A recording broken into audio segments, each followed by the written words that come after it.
Memories of the Padres playoff celebration from the 2006 season have faded through the years, but the desire to recapture the emotion has never been stronger. Today, with the Padres' magic number to clinch a playoff berth sitting at 1, they turn to the most dominant pitcher, to Nelson Lamet. Will the wait finally be over? Padres and Mariners, next.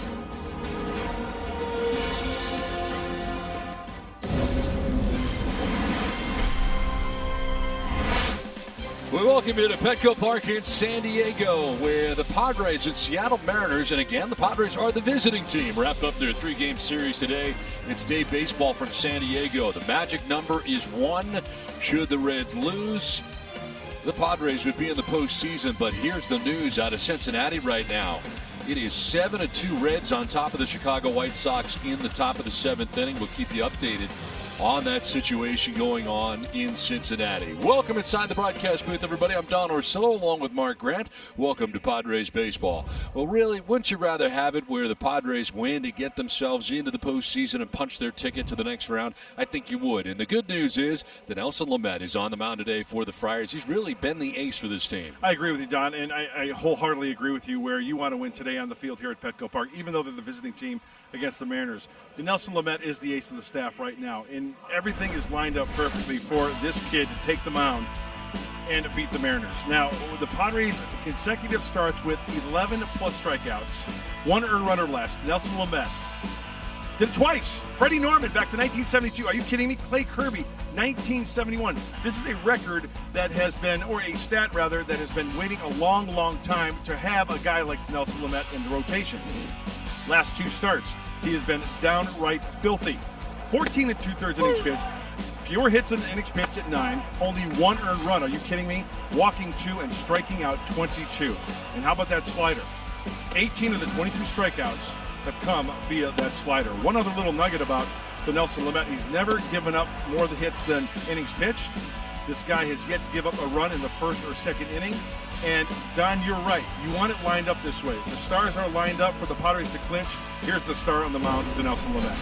Coming up, couple hits last night for Fernando Tatis Jr. Is it takeoff time? Bob Scanlon will let us know next on Fox Sports San Diego.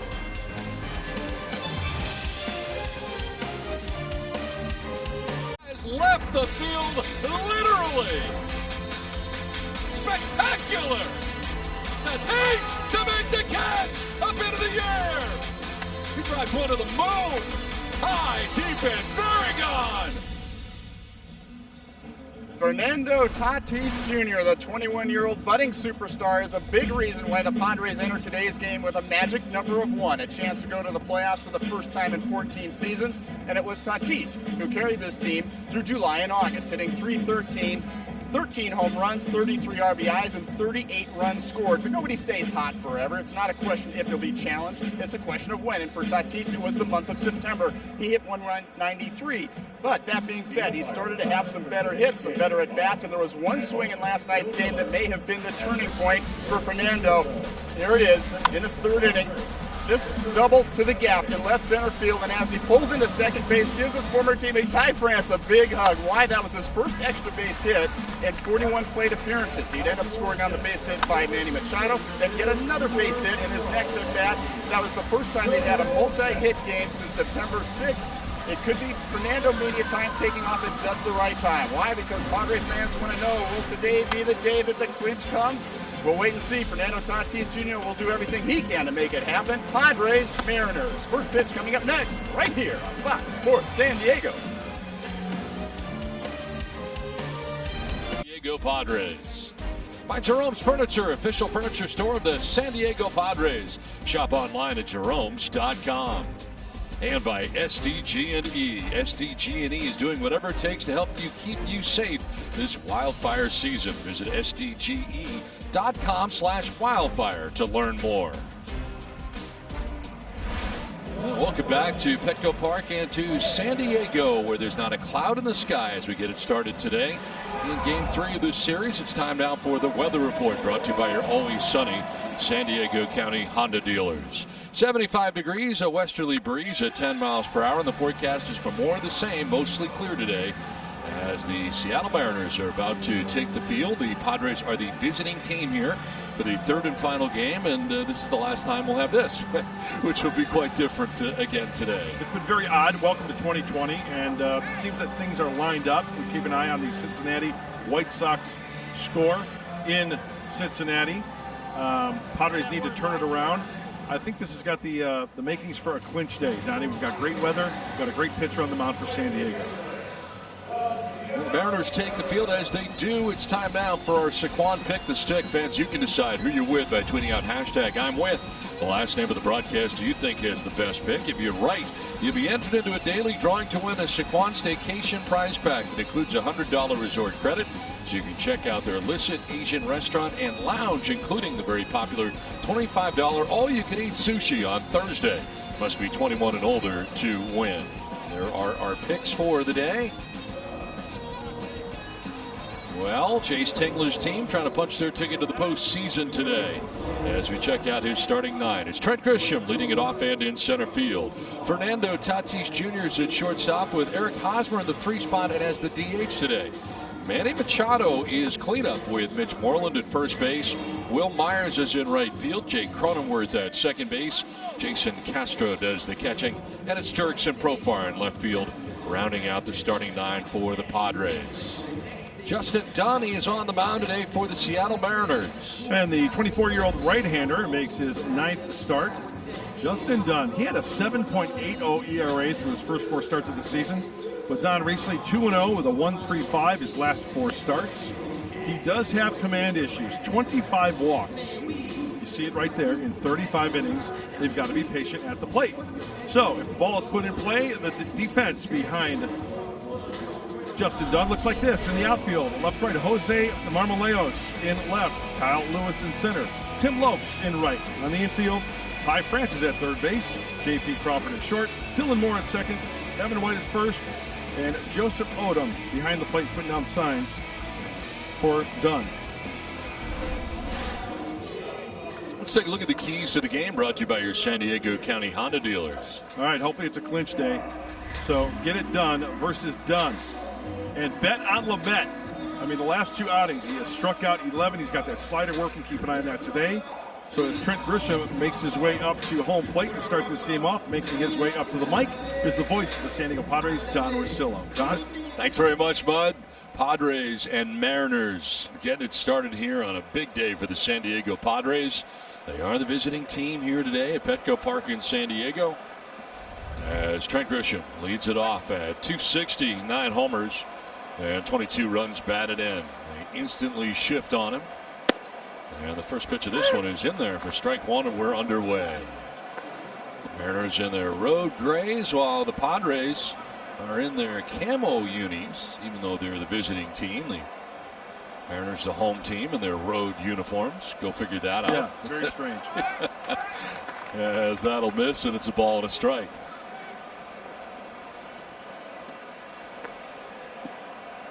Grisham, Tatis, and Hosmer here in the first inning. And the outfield straight away on Grisham.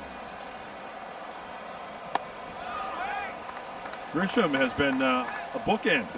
Last night, batting 9th. Today, leading off. It's been one or the other, pretty much.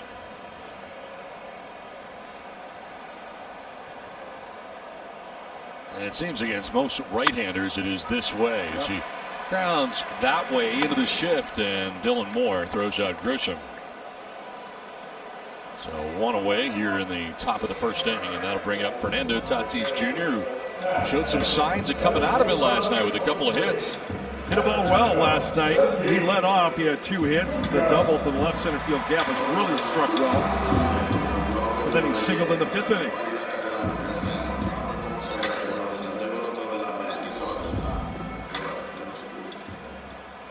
One out, and here is Fernando Tatis Jr. Overall, 279, 15 homers, 40 runs batted in.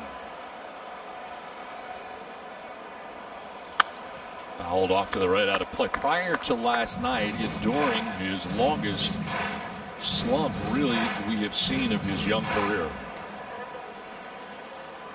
But a great sign after 3 strikeouts on Friday night in game 1 of the series to bounce back with a couple of hits in last night's game. He snapped it 0 for 13. Everybody goes through it.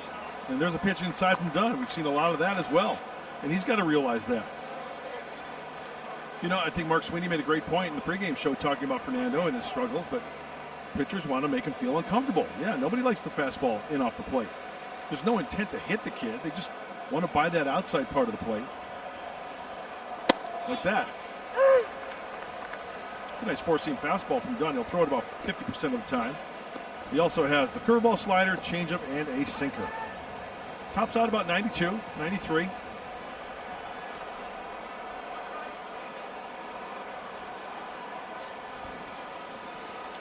Tatis to center field. Kyle Lewis going back, still going. He leaps and he's able to make the catch. Right on the dirt of the warning track. That ball was scalded out there to left center field. But Lewis gets back there and makes the lunging grab right in front of the wall. Well, your possible American League Rookie of the Year out there in center, taking away extra bases. Yeah, Fernando is frustrated. He went out and got this one. And as you mentioned, Don, he squared it up nicely. Great effort by Lewis. 2 down brings up Eric Hosmer. Batting in the 3 spot and the DH today. And a ground ball right side. Dylan Moore fires to first, and it's a 1-2-3 first for Justin Dunn. The Mariners are coming up.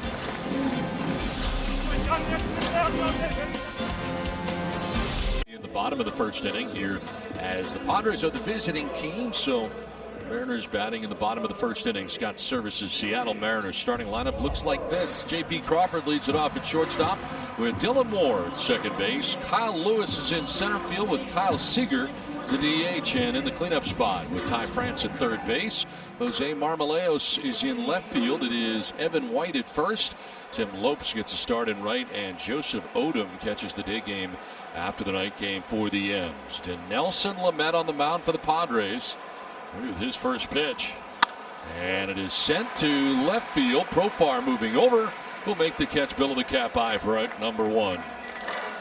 Well, making his 11th start, 28-year-old Dinelson Lamet. Sliders and strikeouts. That's been the theme this season. There you see the 3-1 record. Opponent's only hitting 171. He does have that wipeout slider. And found it quite amazing.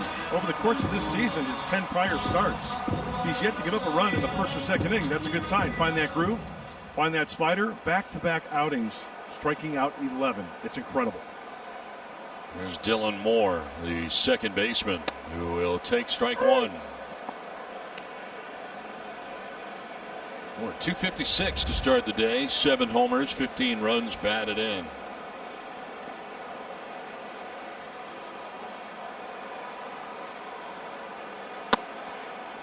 There you go. It is 0-2, and there's that slider. You'll see a lot of it today. Anytime, anywhere. It's amazing. He threw it 59 times last time on 50 in a 98 pitch effort. Strike 3 and a good start for Lamet. His first K of the day is Dylan Moore. 2 down. And does it surprise you that it's on a slider? It shouldn't. And perfectly placed as well. That's where he wants to be, especially with 2 strikes. There are some that are going to be left up and in. They're kind of going to back up. That could work to his benefit as well.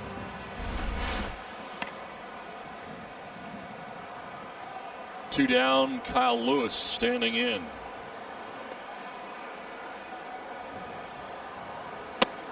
I think he went. He did. Home plate umpire Bill Miller, the crew chief, agrees. And Lewis finds himself down 0-1. He's got 11 home runs on the year. 28 runs batted in, a .286 average. 51 games for the rookie.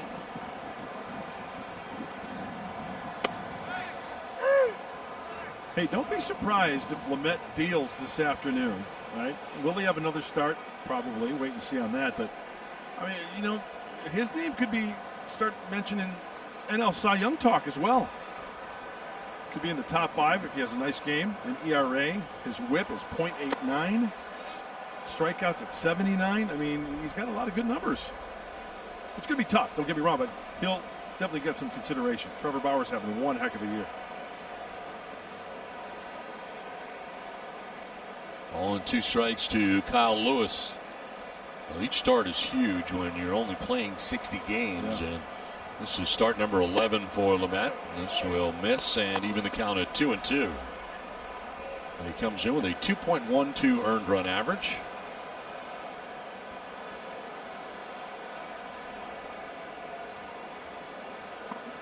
Record of 3-1, although the records really don't mean as much as the ERA does these days, or the WHIP. Yeah, I look at WHIP and ERA.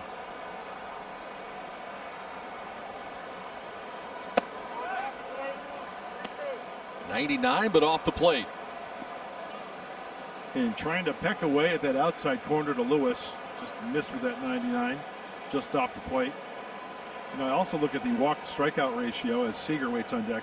17 walks, 79 strikeouts for Lamet.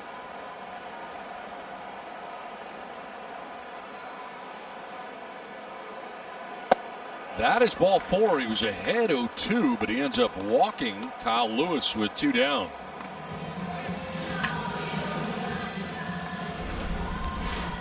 Well, a recent poll on MLB.com about the National League Cy Young race, and these are the pitchers that they have decided to be up for it, and Nelson Lamet is in that conversation. You mentioned Trevor Bauer.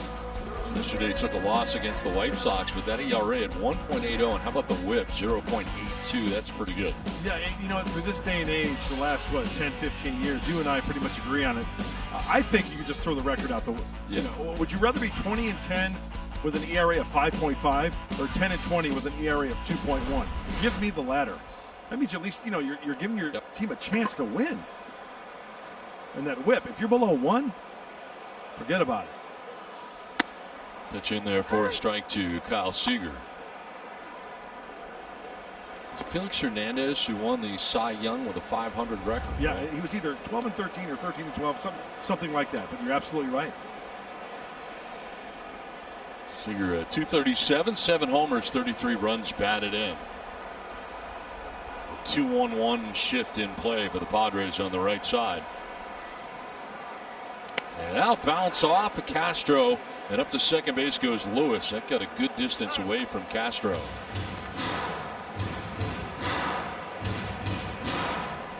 So the wild pitch uncorked by Lamet. Spiked the slider. That ball's going to check back up the other way. And tried to do the backhand thing again. Not getting down on his knees and squaring the shoulders towards the front of the diamond to try to take that one off the chest protector.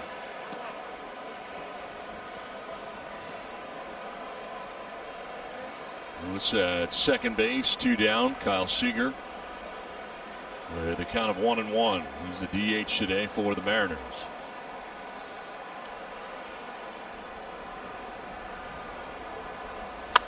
Line down the right field line, foul.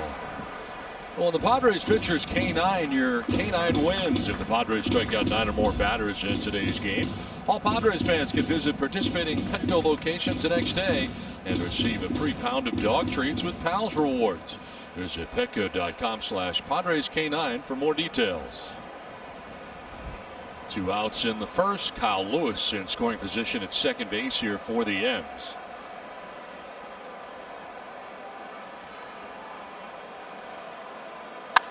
Flips it foul off to the left out of play, and that's 99 from Lamet. It's awfully easy with the delivery, but it is 99. Free and easy gas. Slider off the table. You almost guarantee a slider down and in right here. Lewis checking out his surroundings, finds Tatis closest to him behind him. 1-2. And a check swing. Did he go? No. Check with Doug Eddings down there at third base. Initially, I thought he did not go from the side. I'm gonna say no, he didn't go. His body kind of, the intent to swing, he wanted to hold up, but the bat kind of went forward. But that was because his body was turning.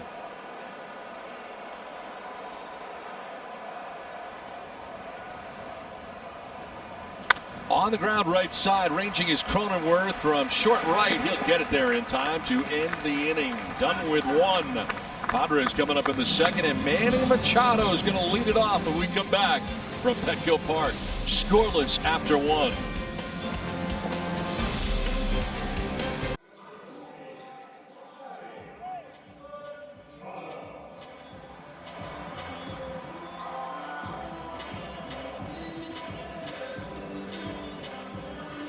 Scoreless as we go to the top of 2 back at Petco Park in San Diego. Scoreless as, remember, when the Padres hit a home run today, you get a free Jumbo Jack tomorrow with the purchase of a large drink. This guy's capable of doing that as Manny Machado stands in. And we'll take a look at strike 1 from Justin Dunn.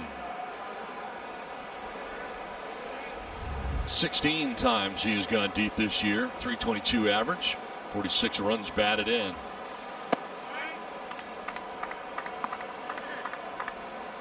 Well, you know how hot hitters can get, especially Manny Machado. He's proven that. How sweet would it be with the remaining games if he got hot? Finish the year with an even 20. 20 home runs in a 6-game season. That'd be kind of sweet. Sure would. His 16 home runs tie him with Mookie Betts and Adam Duvall for the National League lead. He's got 125 total bases. That leads the National League. Third in RBIs with 46. He's got 65 hits. That's third.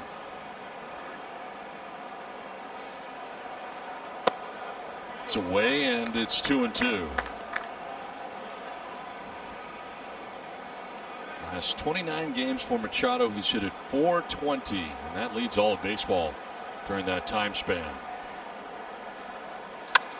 Fly ball to center field. Kyle Lewis over towards right center now will make the catch for out number 1 of the second inning. 4 in a row to start the day for Justin Dunn. A couple catches out there in center by Kyle Lewis, and Dunn ready to work to Mitch Moreland. Lots of blue sky, high sky today. How many clouds to help out the outfielders today? Absolutely gorgeous. Mitch Moreland, 259, 9 homers, 25 runs batted in, and at first base today with Hosmer DHing in his second game back. Moreland saw the majority of starts at first base in the absence of Hosmer. As you see the Mariners in the shift on the right side with Dylan Moore, the second baseman, backing up a few steps on the short lawn and right.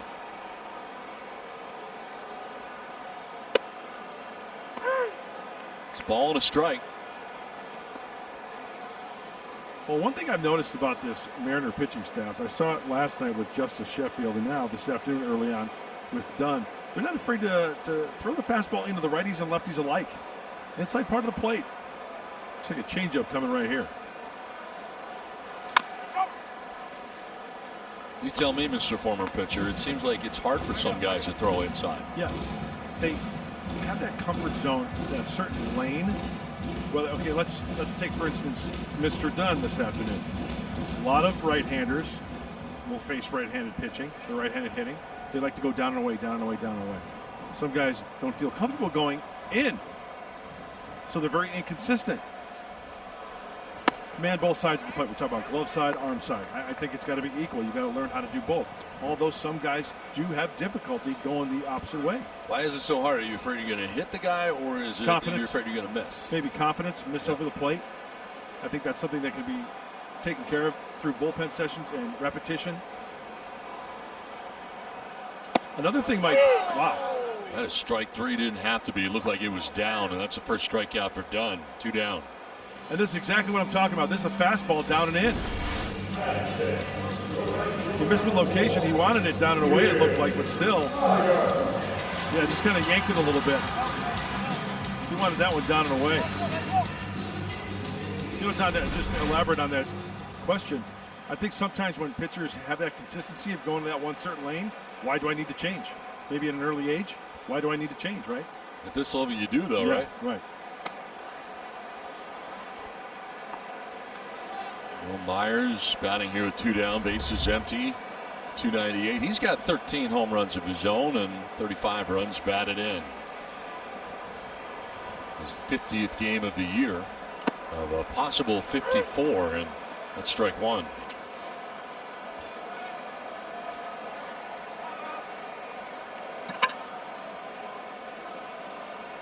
He's got hits in 9 of his last 11 games, hitting at .350. That skips in. time now for our Coors Light, beating the pressure. Career against the Seattle Mariners really good, 340. 13 extra base hits. That's in 26 games against Seattle. Didn't have to be. Wow. That's one of the reasons why you took Will and picked the stick, right? That's exactly. Yeah. His numbers against the M's jumped out of me. Also what he's done in the last 11 games. Sure. Also what he's done all year. Want any more? That's all I got. Now that was about the same spot. Yeah. And if you're done, you're like, wait a minute, that was a strike a minute ago. Now what's going on? Both pitches balls. Bill Miller has a plate today, the crew chief, on the balls and strikes. It'll be a payoff pitch to Myers. And it's ball 4, a 2-out base on balls, and the Padres have their first base runner reach of the day.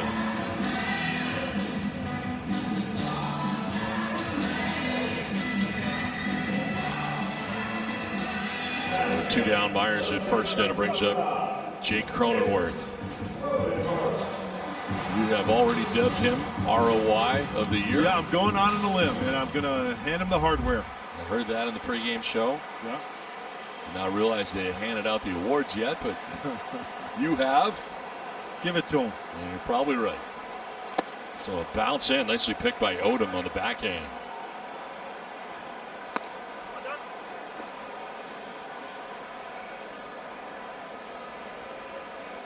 .305 average for the rookie.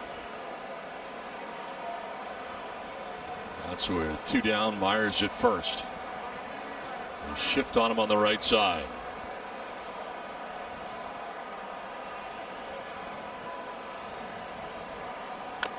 Foul back, and that was a pretty good pitch to hit right there. 92 right down the middle, you bet.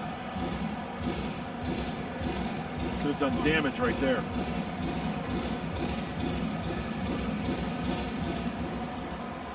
There's a shift with Moore in short right. J.P. Crawford over on the right side too. They hold on Myers at first.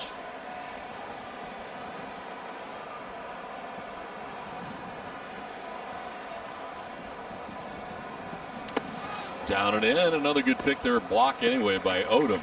I'm reminded as I see Myers down there that he's still wearing Joey Lucchese's belt. I don't think Joey's getting that belt back anytime soon. You know what?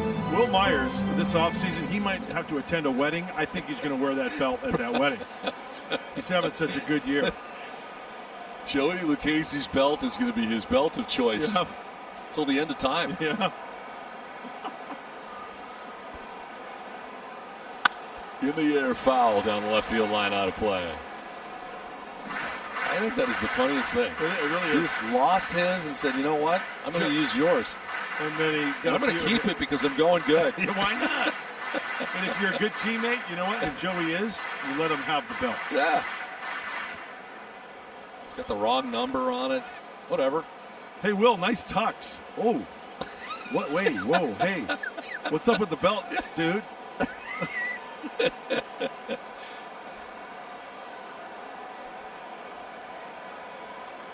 2-2 to Cronenworth.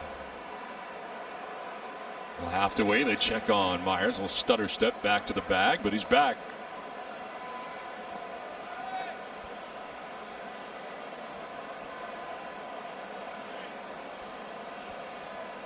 .30th pitch coming up here for Justin Dunn, the starter today for the Mariners.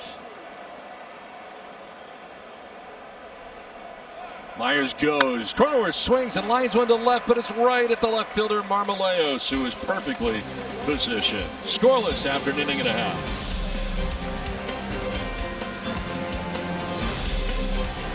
Good job this year of making some adjustments and controlling the big inning. And you see some of the numbers last year with runners in scoring position, a .229 batting average, an OPS of .653, and 25% of the runners that were on base scored. This year, completely different. .161 batting average, the .472 OPS, and the runners scored reduced to 13%. Guys, there's a couple of reasons for this. Number one, he's been using the slider more. There's no question about it. Last year with runners in scoring position, he used it 40% of the time. This year he's at 60%. We know what a valuable weapon that is, but also he's just been controlling himself internally. He's talked about his ability to keep his balance, to stay calm in those situations, and it's certainly paying off. Last year, 50% of the time when he gave up a run in an inning, it was a multi-run inning. This year, he's dropped it to 30%. Don and Mud, back up to you. All right, Scan, thanks very much. It is working. Whatever he is doing, he has made some very good adjustments, and the velocity certainly better than it was prior to the Tommy John surgery. Yeah, talk about a Tommy John surgery taking, right? Some guys, gosh, heard stories of guys having 2 or 3. Just didn't take. Well, looks like Dinelson Lamet is stronger than ever. It's Ty France now. Jose Marmoleos waiting on deck here for the M's. And a grounder foul outside of third base.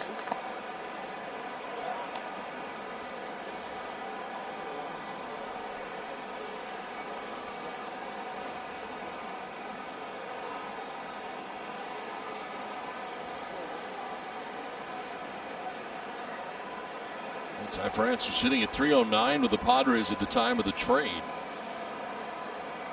Well, things have worked out pretty well in Seattle for him so far. And really the biggest thing for Ty is getting a chance to play every day. Did he go? Yes, he did. Edwin Moscoso rings him up, the first base umpire. Second strikeout for Dinelson Lamet, 1 down. Oh, I thought I went. Yep, and here it is coming right at you. Tough to lay off. Boy, it happened so quickly. Looks like it's going to be a fastball on the hand, a strike. Not so much.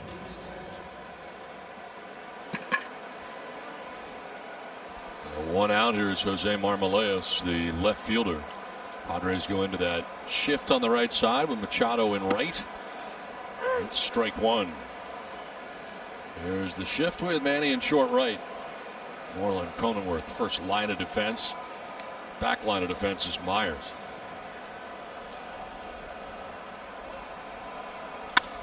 Line and caught by Fernando Tatis Jr. Went up into the air and caught it on the way down. 2 down. Yeah, at first, I thought he jumped a little bit too early. This is going to be a good shot. Slicing. Yep, you're right. That on the way down.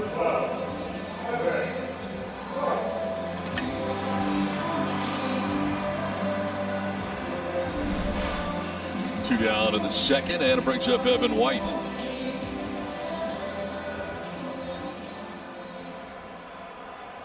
White, the first baseman who totes an average under 200. He's sitting at 175, and the recipient of strike 1.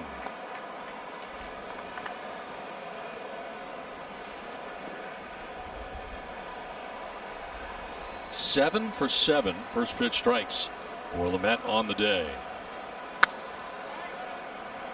Likes to get ahead. I'll take that every time out. A lot of pitchers will. You can do so many things when you get ahead with strike 1. I mean, we talk about it all the time. But when you have a breaking ball like Lamet, I think it's even nastier. Swing and a miss, and he strikes out White. It's a 1-2-3 second. He's scoreless after 2. Today, but they're not doing a good job of doing that. Here's Aristides Aquino hitting a home run as part of a 7-3 lead for the Reds. They're in the 9th inning against the White Sox, but hold your hats, because the White Sox, they can come back in a big way. They've done it a ton this year. Well, their season very similar to what the Padres are doing in the National League, what the White Sox are doing in the American League, and they've been impressive. So the magic number 1 for San Diego. A win here today against the M's would clinch a spot. Stay tuned. Phone a friend. Jason Castro leads it off. Castro, Profar, and Grisham.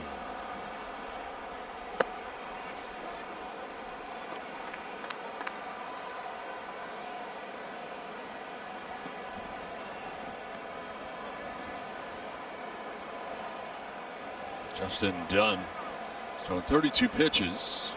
He's only given up the walk through the first 2 innings. Has a strikeout. As Castro will take a ball downstairs.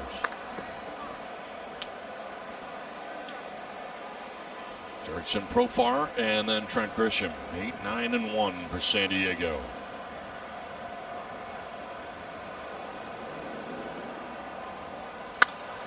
Flared foul down the left field line, out of play.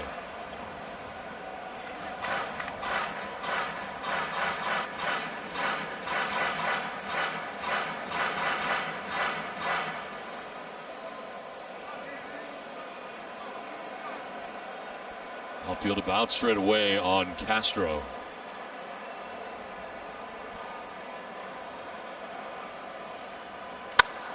Into the shift, and it's picked on the backhand by Moore, who gets it there in time for out number 1. So the shift worked out perfectly there for the Mariners. It's time now for our Valley View Casino trivia question. And today's question: when the Padres clinched the 1996 NL West title on the final game of the regular season, 2-0 in 11 innings versus the Dodgers, the winning pitcher was Tim Worrell, Dario Varas, Doug Bockler, Bryce Flory. Tweet us your answers by the end of the inning using hashtag Valley View Trivia. That's Varas, right? Dario Varas. I'm going to go with B, actually. How about you? What Doug Bockler? I don't know why he'd be on that list otherwise. He was on the team probably. Yeah. So. Of course he was on the team. Yeah. Miss Dougie. Yeah, good egg. Jurickson, Profar, 269. 7 homers, 24 runs batted in from the 9 spot, and a pitch in that hits him. So a base runner with 1 out. Hitting the number 9 man is Justin Dunn.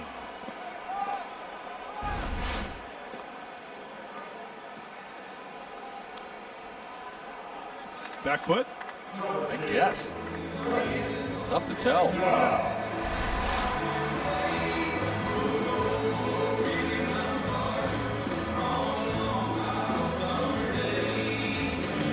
One out, 1 on. And Trent Grisham, top of the Padres order, so second time through here against Justin Dunn. See what adjustments can be made here by the Friars. Grisham grounded out to second base in the first inning.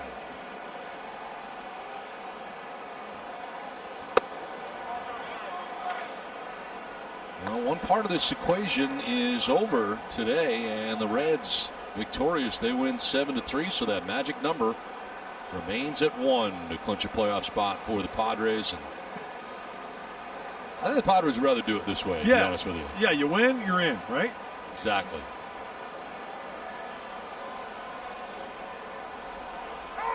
And really, you need to start winning games here in the end, because to me, the teams that are successful in the postseason all seem to finish well, and they're playing the best baseball of the year. That last week of the season rolling in, so you just keep on going. You got that right. And there's been many times when you talk about the Rockies that one year, they had that big layoff. And I think there's something to be said about the scheduling this year with the no off days. How many off days after the season? Maybe 1, and then the playoffs start? I think there's 1. Okay. It's a travel day, too. So. Right. So, yes, with that in mind, the team playing, said team, whatever team you're talking about, yeah, you want to keep going. That Rockies team you were talking about won 21 of 22 to push the 1-game playoff against the Padres, of course, in 07. Matt Holliday still hasn't touched home plate. Still hasn't, never will.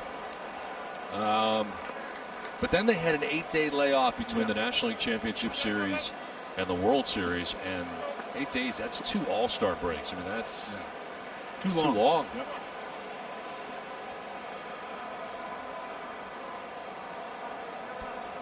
One pitch coming to Grisham, a lead at first for Profar. Taken off at first is Profar. Throw down to second, not close. He's in with a stolen base and into scoring position. Jurickson doing it at the bottom of the order. We've talked about that. Last night he singled.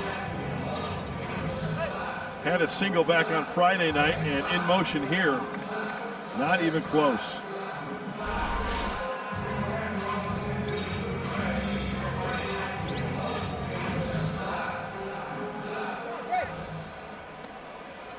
You can run on him. You can run on Dunn.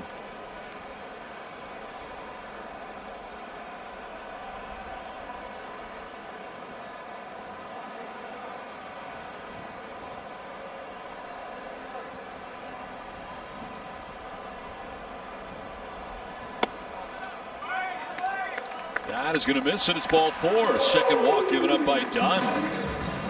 So the Padres have 2 on with 1 away. Looked like Dunn got squeezed here. He wanted it down and away. It's up and away. Maybe a little bit off. But when you're not consistent, you're not going to get those calls.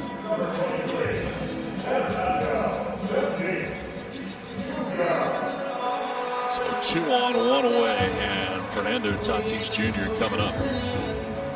Big spot for him. He flied out very deeply to center field, one of the deepest portions of Petco Park, but Kyle Lewis was back there to make the catch right in front of the wall. This here with runners in scoring position, a .412 average for Tatis. It's Profar at second, Grisham at first.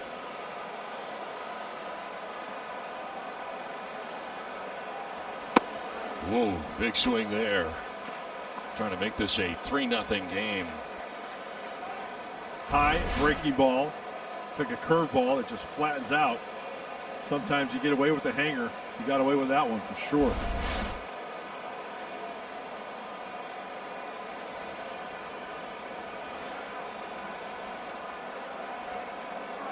Double play depth in the middle infield here for the Mariners with 1 out. And Tatis sends this towards right center field. On the run, he is Lewis. He will get there to make the catch, tagging at second and moving to third is Profar. He'll get there standing. So another long fly ball out off the bat of Fernando Tatis Jr. is now 0 for 2. But he does move the runner along to third. Just not enough behind it. Looked like it was all arms, upper body from Fernando. There was another breaking ball as well. And once you see as a runner, you see name and number and drifting towards the opposite gap. Yeah, time to tag up. And the Padres need a 2-out hit, a wild pitch, pass ball to get on the board. And Hosmer deliver as he stands in 0 for 1 in this game. Grounded out to second base in the first inning. Runner goes at first. Hosmer will take a pitch for a strike throw down there. Not going to be in time, and a stolen base for Grisham. So 2 thefts in this inning for the Padres. You can run. Oh yeah, apparently on the combination of Dunn and Odom. It's a track meet out there. Good jump, high leg kick. Or not even an attempt to tag at Grisham at second base. So 2 Padres in scoring position now, 2 down. Tell you what, Hosmer comes through here with a 2-out knock, scoring 2. That dugout for the Padres is going to erupt.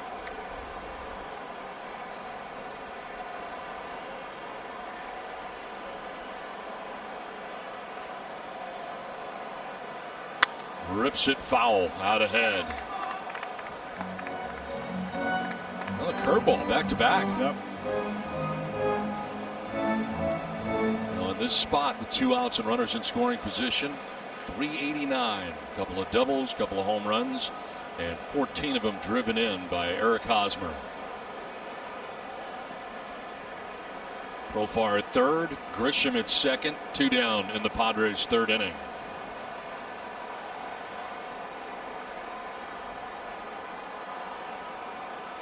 Swing and a miss, and Hosmer strikes out. The Padres lead 2 on. Scoreless through 2.5.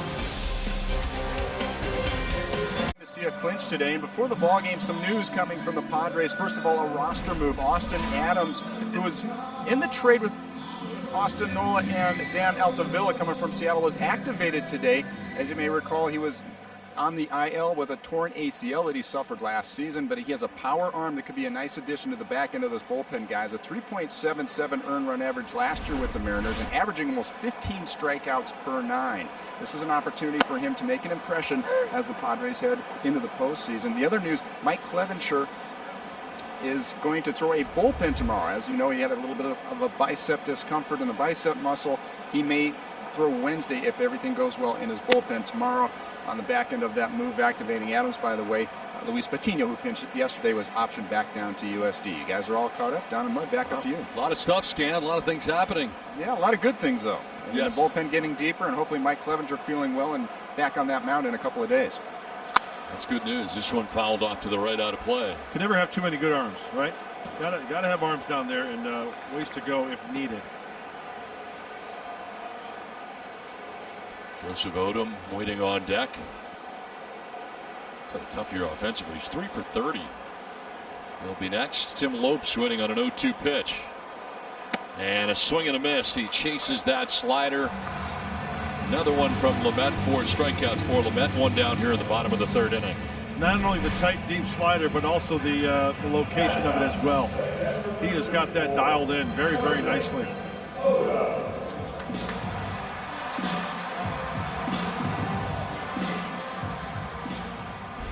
5 in a row retired by Lamet, 3 by way of the K of those 5. And here is Joseph Odom.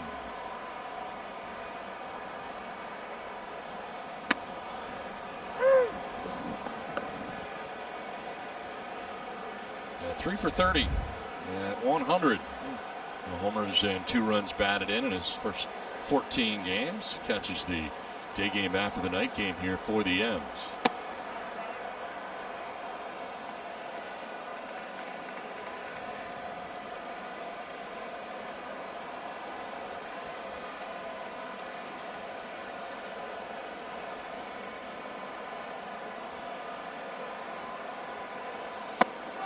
Did he go?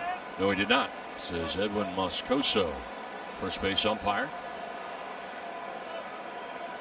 They move the center fielder Trent Grisham over towards right center. Good sized gap in left center.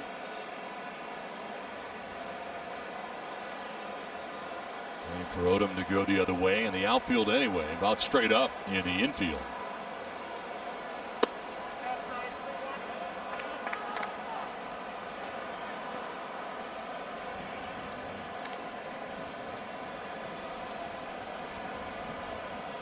Odom now, top of the order. J.P. Crawford would be next. Mariners batting in the home half of the 3rd. Again, they're the home team. Swing and a miss. That one's by him. And it's a full count now. I think a lot of hitters are going to be behind that fastball, not only because it's 97, 99, even maybe 100 sometimes, but I think they've got that slider in the back of their mind as well.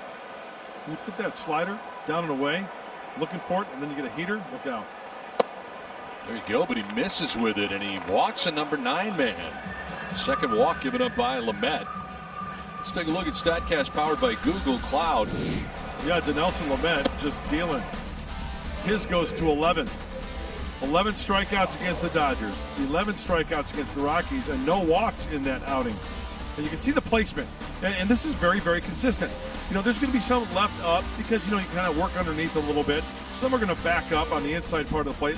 That's if you're a right-handed hitter. But lefty down and in, try making contact with those pitches down there. Good luck. Can't do a lot with those pitches down there. 1 out, 1 on, and Crawford will take strike 1. His second look at Lamet today. Fly out to left field, and Jurickson Profar in the 1st inning.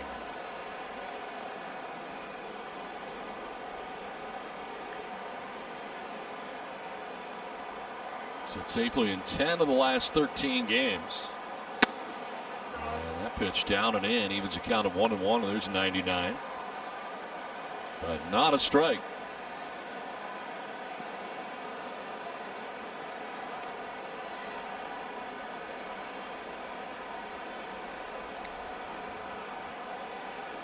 Short lead at first for the catcher Odom. I mean, it is really short. This one fouled back to the screen. That's a hundo. Averaging 98. on that fastball this afternoon. Next slider that he throws will be number 20 of the afternoon.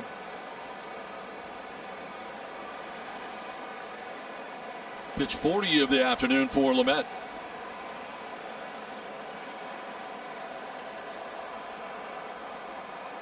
And a ground ball right side, could be two. Tatis to second for one, on to first. It is two. And it was Manny Machado hanging out around second base. It's a 6-5-3 on the DP. We're scoreless. Time now to answer our Valley View Casino trivia question. When the Padres clinched the 96 NL West title on the final game of the regular season, 2-0 in 11 innings, the Dodgers were the losing team. The winning pitcher was Tim Worrell. Dario Barris. It's Dario Barris. Wow, there you go. You're right. Yeah. 3 innings, 1 hit, no earned runs. In relief of Bob Tewksbury. Yeah. Took. In the air to center field. High skies, glasses on for Kyle Lewis. Makes the catch out there. He's been busy.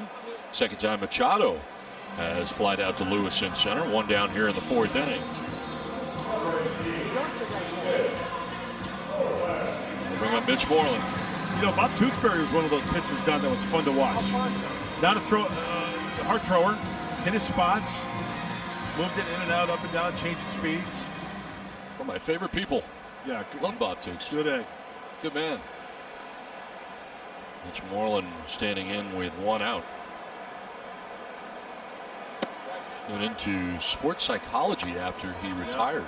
Yeah. After his long major league career. Does he work for MLB or does he work for a club? He worked for the Giants last I knew. Really? Yeah.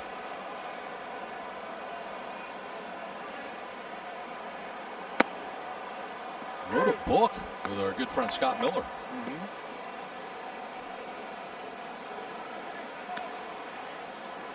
50 pitchers for Dunn already today. 1 out in the 4th inning. A shift here on Mitch Moreland. A strikeout victim in the 2nd.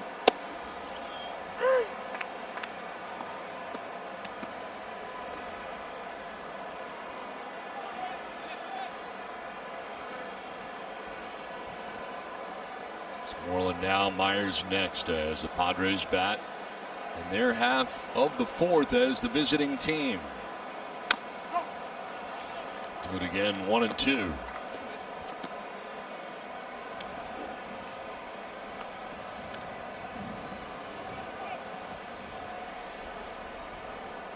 There's Myers on deck. Padres had a very good opportunity in the 3rd inning. 2nd and 3rd, but could not score as Hosmer struck out, leaving the runners in scoring position. Padres have left 3 men on base through the first 3.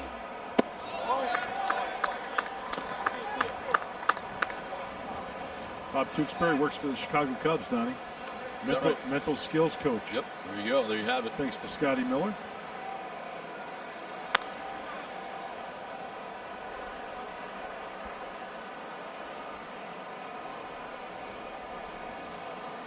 That's ball 3, full count. You know, sometimes I think Dunn can be effectively wild. It doesn't throw that hard, 92, 93, but, you know, all around the place, then dots that outside corner, inside corner. As we mentioned, 25 walks going into this game in 35 innings. Moreland jolts this one to left field, but Marmoleos has it lined up. And he makes the catch for out number 2. And now a quick word from Jerome's Furniture. Jerome's Furniture, official furniture store of the San Diego Padres. Shop online today at jeromes.com. 2 down in the 4th inning, and it brings up Will Myers. He's got 1 of the 2 free passes handed out by Justin Dunn. His walk came with 2 outs in the 2nd inning, and he's unable to advance off first base.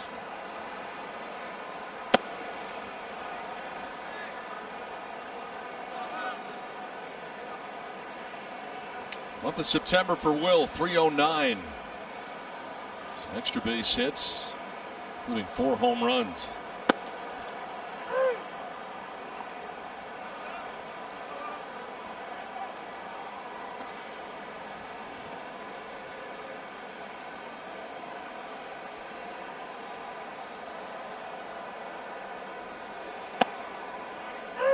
Just grabs that outside corner at 93. That's about as hard as Dunn can throw it, too.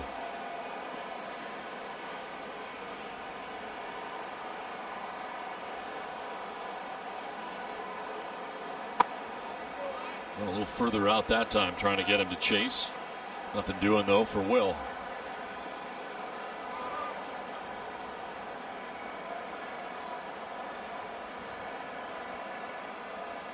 '60th pitch for Dunn. Full count now. Another good, selective, lengthy at bat for Will Myers. Consistently trying to go away to Will Myers, and we know if Will looks out there, he can drive it to right center with the best of them. Fouls this one back. That's the one pitch that leaked in.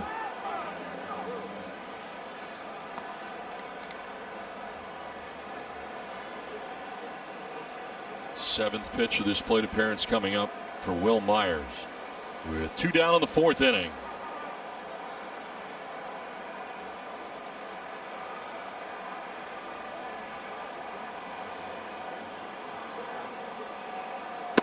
That is ball 4, and Myers walks again. So on for the second time today. 3rd walk allowed by Dunn.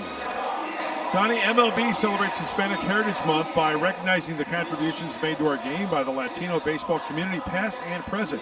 Follow at Los Mayores at MLB and visit losmayores.com for full coverage.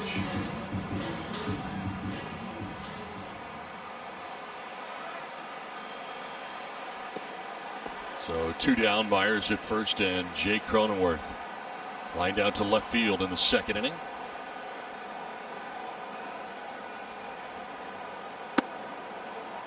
Strike 1.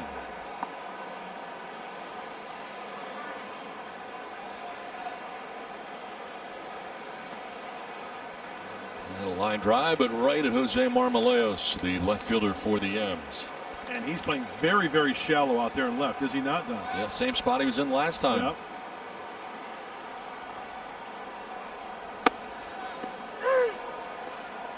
It's amazing. It doesn't take long for teams to defensively align against you, make adjustments against you from a pitching standpoint. I still look at that and think, man, if Jake gets something up and away, he can just hit it over his head and run for a while. Yeah. Going over to first, and Myers appeared to be kind of leaning the wrong way initially. The leaning tower of will over there at first base. Leaning towards second. Yes, he was. I have a feeling, and it's more than a feeling, that if the Padres score, they're just going to erupt. Get that one run across, and then they're just going to go off. Just got that feeling. You couldn't help but press her a little bit under the circumstances, Sure. right? I mean, last night. You want to be the guy to get on the board first, right? Yes. It's almost like extra innings, and you want to be the hero. It gets to the 18th inning. Everybody's trying to hit the home run to take the lead. Right. Trying to do too much sometimes. I think. Sure. That can come into play. Runner goes in. Myers pitches outside, throw down, and Myers got a stolen base. Padres have their 4th stolen base of the game. Actually, make that 3. Profar's got 1, Grisham's got 1, and now Myers has got 1. Oh, it's a track meet out there this afternoon. Shortstop side of second base, not even close. El Gallo in there safely. They are running, and again, another runner in scoring position with 2 down.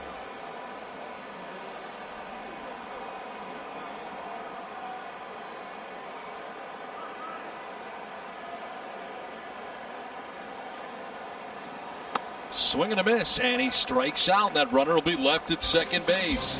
3.5 done without a score.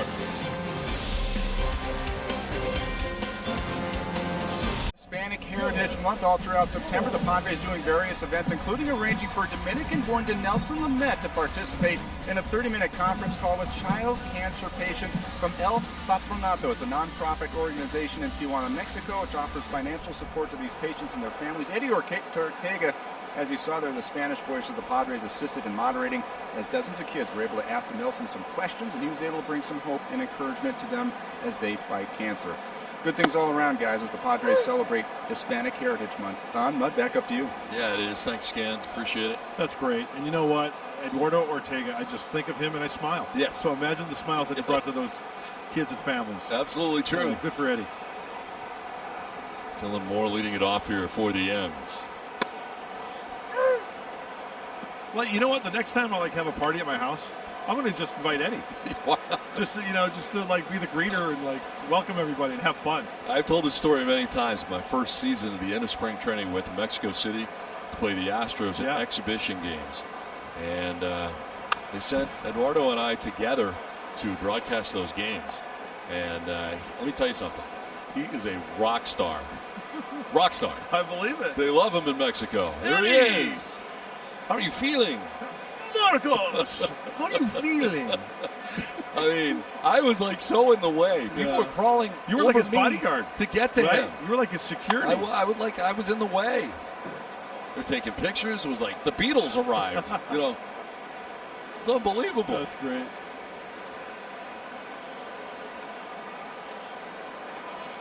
Dylan Moore, Kyle Lewis, and Kyle Seager to face Lamet here in the fourth inning.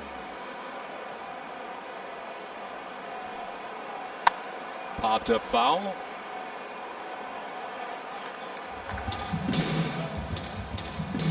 Well, here's a stat you love. Time for the Kia Give It Everything. How about some whip? Oh, yeah, whip it good. Before the cream sits out too long, you must whip it. That's walks, hits combined per innings pitched, and that's .89. That's working a lot out of the wind-up, the comfort zone of not having to worry about runners on base. And that's a good feeling for a pitcher.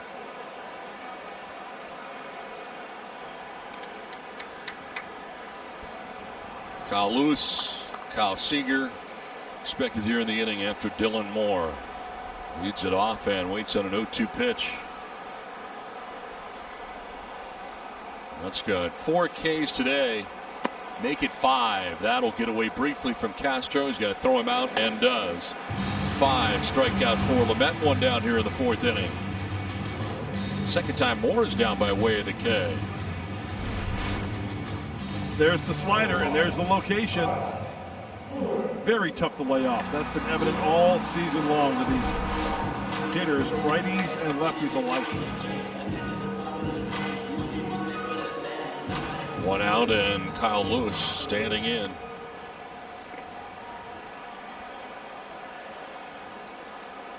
Walked in the first inning. 1 of 2 walks allowed by Lamet so far.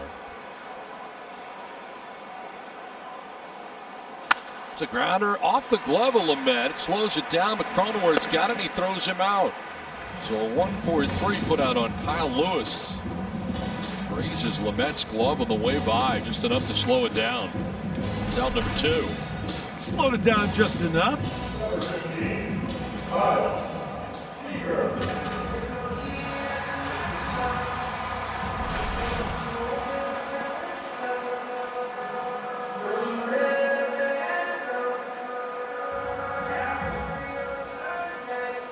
So 2 down, Kyle Seager. Rounded out to second base, and Jake Cronenworth in the first inning. 0-for-7 in the series. Check swing grounder left side. Only Tatis is over there. And that is out number 3. Lamet with a quick and easy inning. We're scoreless through 4. San Diego presents Padres Baseball. Brought to you by Petco, official pet coach of the Padres. By Sequan Casino. Book your staycation today in the exciting new Padres Hotel Suite at Sequan Casino Resort. And by Hyundai. See your Southern California Hyundai dealer today, because the longer you look at the new Hyundai, the more there is to like. 5th inning. Jason Castro leads it off for the Padres, and he'll take a pitch down low and in the dirt for ball one. It's 8-9-1 for San Diego. Castro, Profar, and Grisham. Look for the fastball to get into the zone and go to whacking right here. Oh. Oh. Dunn's got to do that. Hit the corners. Not a lot of times he gets away with 92, 93 down the middle of the plate or catching a lot of the plate. It's like a curveball here.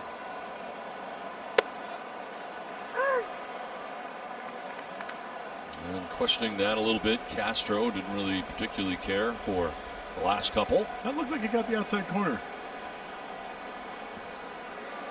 Jurickson, Profar waiting on deck. Padres batting their half of the fifth inning as the visiting club here at Petco Park. Swing and a miss, and Castro strikes out. That's 4 strikeouts now for Dunn. And 1 out in the fifth inning. It's been pretty good today. Well, Dunn is in the other dugout in between innings watching Dinelson Lamet throw that slider. Why can't I throw a slider? He does right here to Castro, way out in front of it. Good location as well out of the zone for the punching.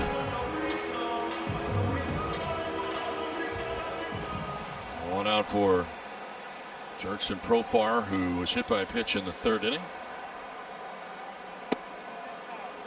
Getting his second look at Justin Dunn. 8-game hitting streak for Profar now at .440. Playing some of his best baseball of the year at the right time. Timing's everything, isn't it, Donnie? Yes, it is. And talk about timing going into the playoffs. Magic number 1 for San Diego, looking for that win. Get things lined up.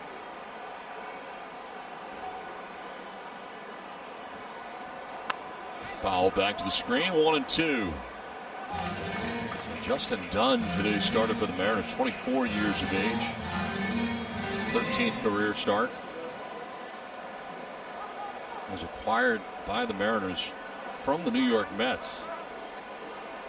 So December of 2018. Pitched 3 seasons collegiately for the Boston College Eagles. Nice. Ended up in 4 minor league seasons with the Mets. He was in the Robinson Cano deal, wasn't he? It's Robbie Cano, don't you know? 2-2 is popped up left side and into shallow left. Marmoleos coming in. He's playing a shallow left, and it's out number 2 of the fifth inning.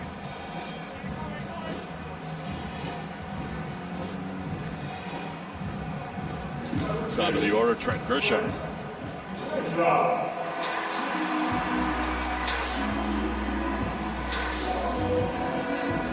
Well, you know, bud. Yes, John. Trent Grisham has grounded out to second base, and he's walked. Batting for the 3rd time.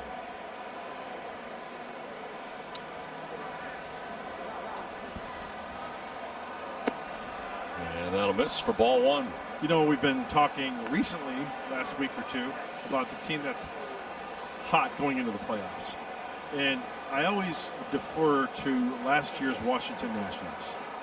How incredible of a story that was. And if you've heard it before, I apologize. But, Don, we were in Washington, and they were 19-31? Yes. Had a bullpen ERA over 7? Yeah. Let's do the math. That was 50 games, right? So yeah. They wouldn't even be in a postseason of this kind, the way things are set up this year. And, yeah, their bullpen ERA was, mid-7s? Yep. Dave Martinez real close, I think. Was on the hot seat. He was pretty much almost gone. I remember Mike Rizzo saying it was a season of 3 seasons. Horrible out of the gate. Middle way through. Hotter than you know what at the end. That led him to the promised land.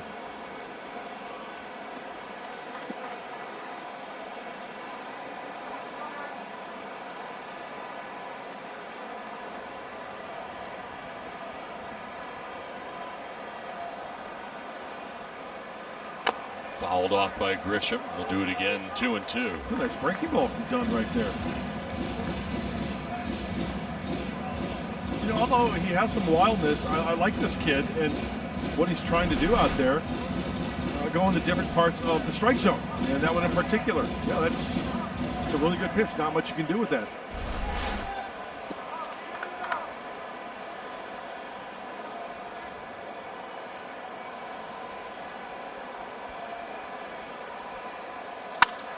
Fouled off down the left field line.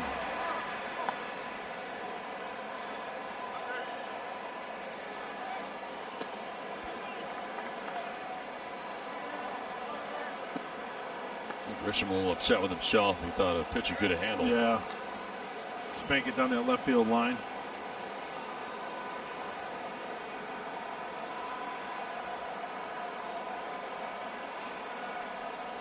Swing and a miss on a pitch down and in. Grisham strikes out. That's 5 Ks for Dunn.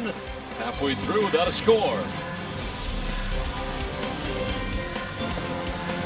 Presented by Arco. Dinelson Lamet coming off 2 back-to-back 11 punch-out games. Well, this afternoon he's got the slider working. More fastballs than sliders. He's thrown 23 up to this point, but a lot of swings and misses.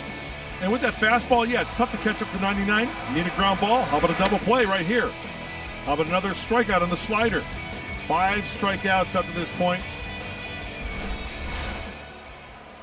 Mariners are really looking to try to get on base. They've only been on base once. That was a walk in that first inning, and then a walk in the 3rd inning. The only time that the Mariners have reached base this afternoon. It's Ty France who leads it off in the bottom of the 5th inning. About 14 out of 14 first pitch strikes. Ooh. Wow. That's impressive. Ahead this time, 0-2.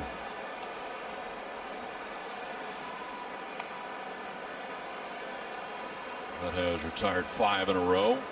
Struck out Ty France, first time we saw him in the 2nd inning.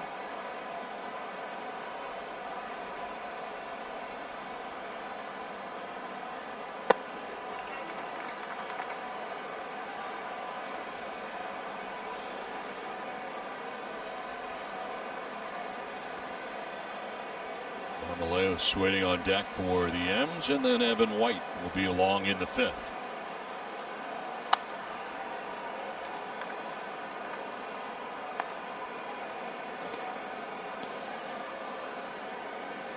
Center fielder Trent Grisham over towards right center. Gap in left center field.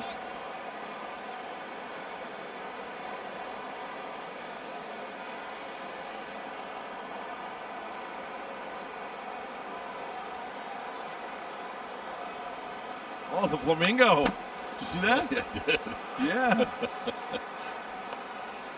Every now and again he'll mix it in. Try to disrupt the timing of the hitter. Why not? Do something different.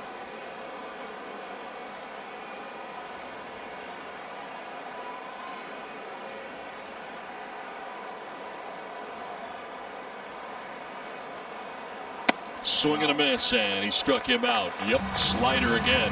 2nd time Ty France is down by way of the K. 6-0 for Lamet. Pitch de jour. Boy, he's got it locked in. He could probably close his eyes and throw that pitch. He'll be down and away for a perfectly located slider. Making it look easy.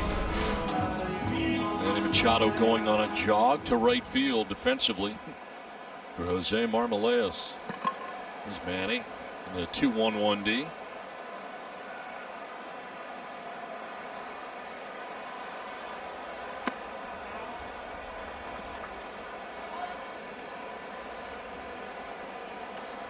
Marmolejos lining out to the shortstop Fernando Tatis Jr. in the 2nd inning. He's not have a hit in the series. He's 0 for 7.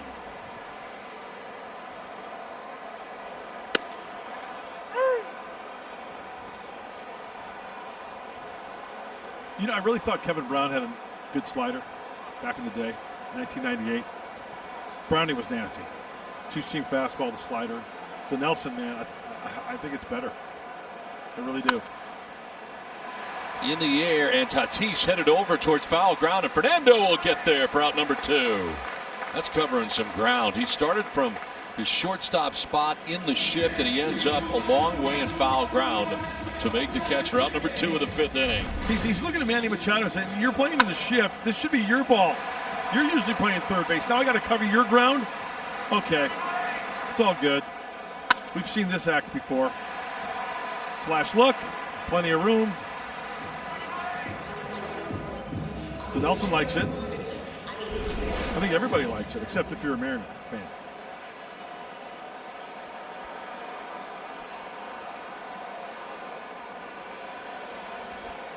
There's Evan White, who struck out swinging in the 2nd inning.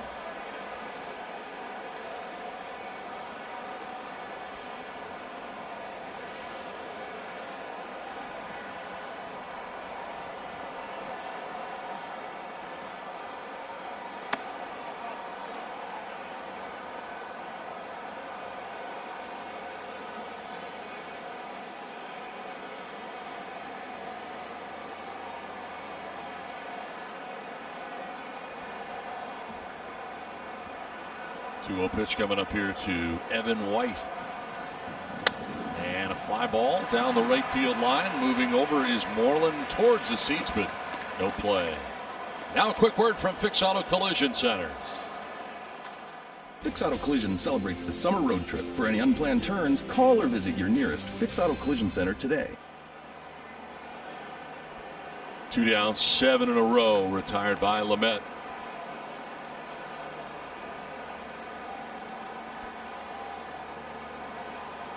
Looks like they're going to try to bust him in with a gas. A little mislocation, but it'll work at 97, 2-2. And very late on the 97.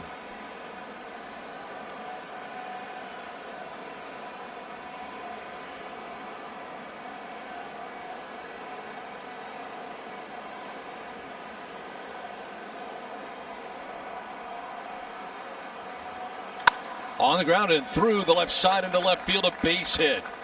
And the first hit of the day for the Seattle Mariners comes with 2 outs in the 5th inning. Nelson Lamet had gone 4 2/3 innings of no-hit pitching, retired the last 7 in a row before this well-placed base hit by Evan White. Yeah, remember the pitch prior was a fastball swung out and missed at 97. He goes back-to-back. And a very nice job by Evan White, choking up on that bat, being short and quick to that pitch. 5.5 hole, and there goes the no-hitter. It's Tim Lopes as White with the first hit for the Mariners on the day, and Lopes, he struck out in the 3rd inning. One of the 6 strikeouts for Lamet so far in the afternoon.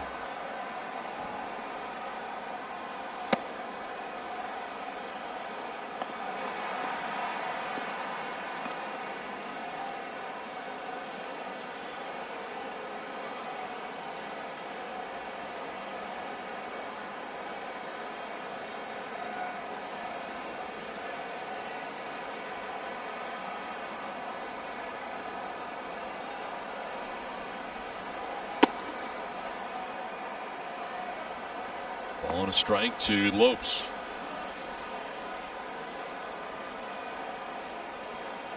Lamet had walked 2 previously, a walk in the 1st, a walk in the 3rd, so he has pitched out of the stretch today. Having to do so with 2 outs here in the 5th, but sparingly really on the day. I think when in doubt, slider. Right, like that. Right? 1 and 2. And that's the beauty of Lamet, which we've seen. If you don't have your fastball location, you can go to that slider. Still throw for a strike at 88. Yeah. He throws so many sliders, I need Tommy John surgery just from watching. My elbow's barking right now. On the ground, down the line at 3rd, it's a fair ball and headed to the left field corner. White racing around the bases as Profar goes to get it, and White is going to try and score, but he falls down around 3rd. Now the throw back in is going to be late, and he does get in. He may have missed 3rd base. They will appeal, and they say he did touch it. So we'll see now. The Padres may challenge this. They feel from the dugout that he missed 3rd. He fell down around 3rd base and gets in, but we'll see if the Padres are going to challenge this. I don't know. Wow, he may have skimmed the top of the bag. Very, very tough to see. Yeah, he got it. They're not going to challenge. It's an RBI double for Lopes. It's a 1-0 advantage for the Mariners. Wow, what a bad feeling, but ending up scoring anyway.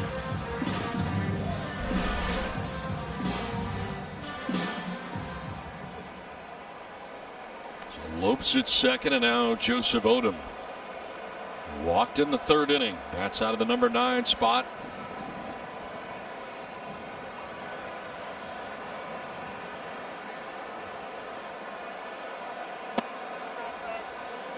Mariners strike first, and Aldis coming with 2 outs. Yeah, that's what is hurting the Padres, because bottom of the order, 2 quick outs, 2 hits in a row.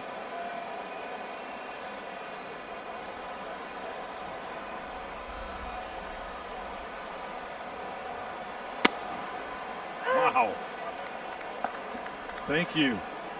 Clearly off the plate. Lamet gets a call. Wow. Bad call. Pitch 70 of the day coming up for Lamet.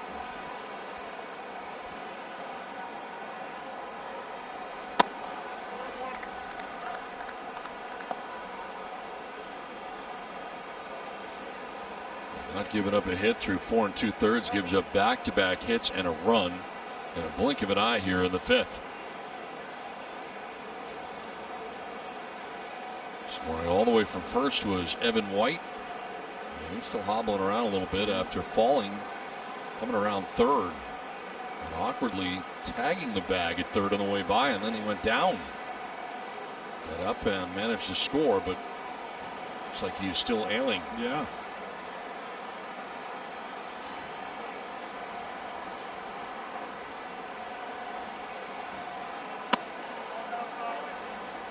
Three and one.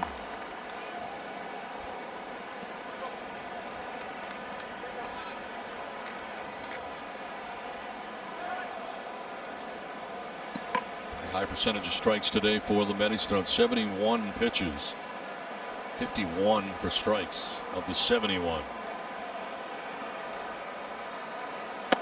That one's by him. Fastball, just rearing back.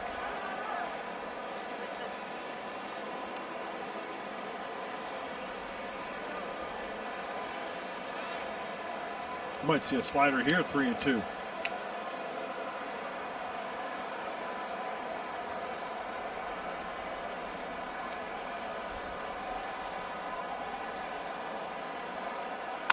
Foul back to the screen, went back with the fastball, and getting a piece was Odom.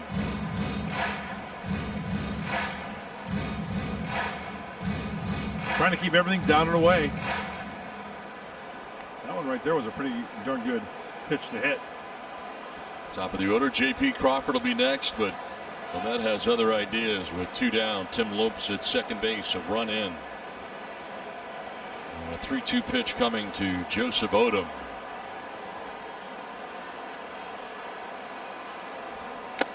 He struck him out, and that is strikeout number 7 for Lamet. Ends the 5th, but the Mariners on top 1-0.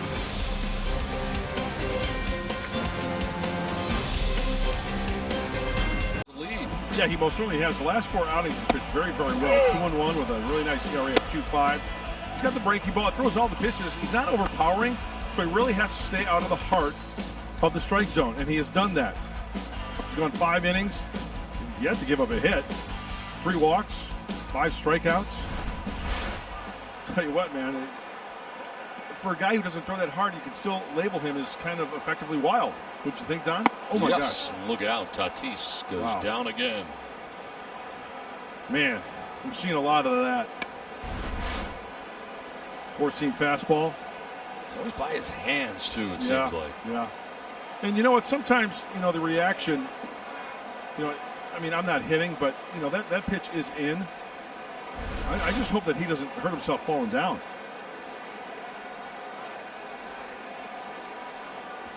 See if he tries to go down and away here.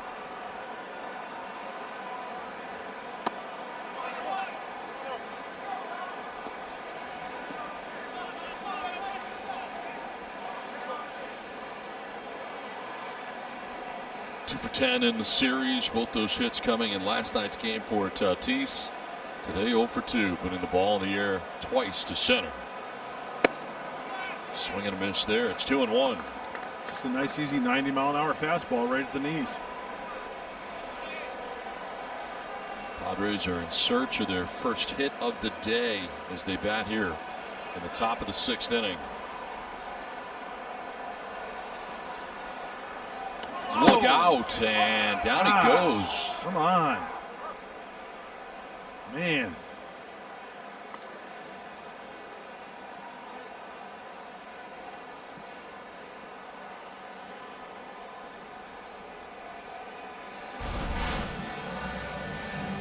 Yeah, that's a big-time miss. He wanted that one down and away. Really doesn't have a good clue on where the fastball is going this afternoon. Man.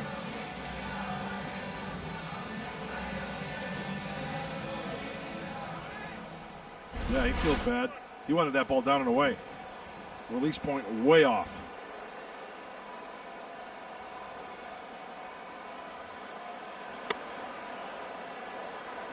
Full count now.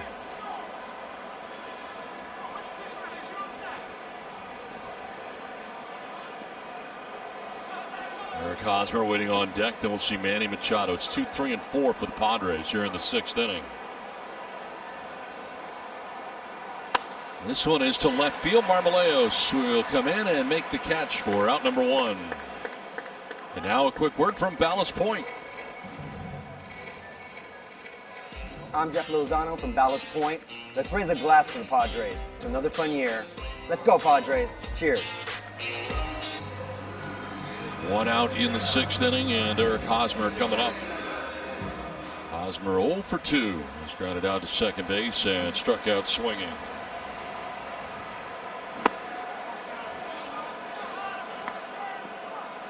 Struck out in the 3rd inning with runners at second and third. Padres have left 4 men on base through the first 5, and those runners reaching on either hit by pitch or walk, because the Padres have no hits as they bat here with 1 out in the 6th inning.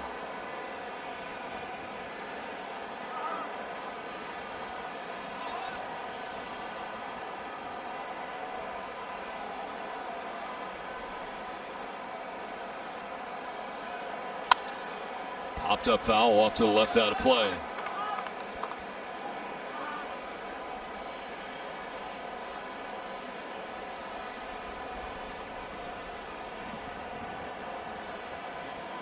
Leonard's retired 5 in a row. The pitch count is getting up there. Here's 93.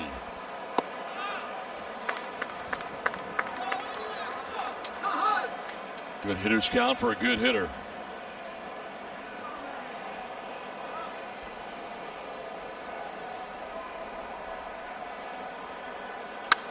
Fouled off to the left out of play. Full count. Eric wants that one back. That was off. But you never know with the strike zone these days. That was just off the plate at 91. Got to protect.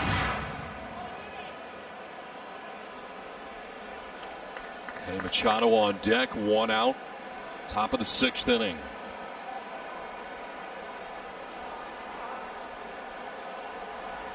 In the dirt, and that's ball 4. So Hosmer down to first base with 1 out of the inning. That is walk number 4 allowed today by Justin Dunn. Well, the Padres this inning, they need multiple base runners, and they need them to be wild in the zone. I mean, if you have to reach base via a hit, they got Manny Machado coming up, who's hot. He's rolling H, though. 2 fly balls to center field this afternoon. 1 out, 1 on. 4 for 10 in the series is Machado.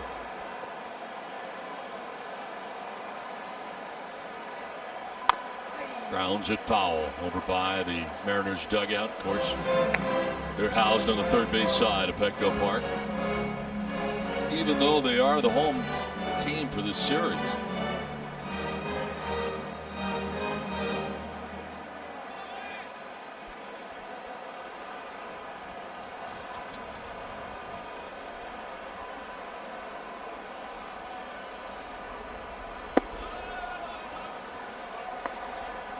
1 ball, 1 strike.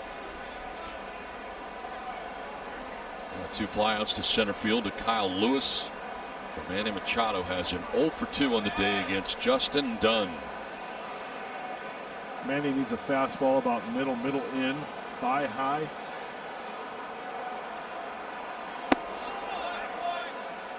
That particular fastball misses down low.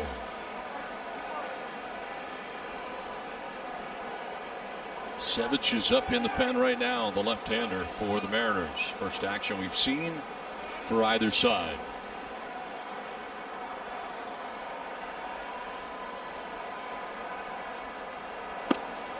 Two and two. He's back to the breaking ball. It's been good today. Yeah, way out in front, pitching backwards. 2-1, fastball count. He spins it, and Manny way out in front. Boy, that front side really opens up. That barrel was way out in front before that ball even came to the hitting zone.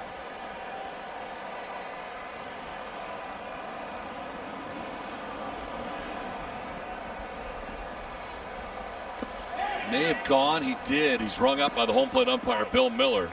And that is strikeout number 6 for Dunn. Out number 2 of the 6th inning. It is amazing this afternoon for Dunn. Manny definitely goes on that one. Breaking ball in the dirt.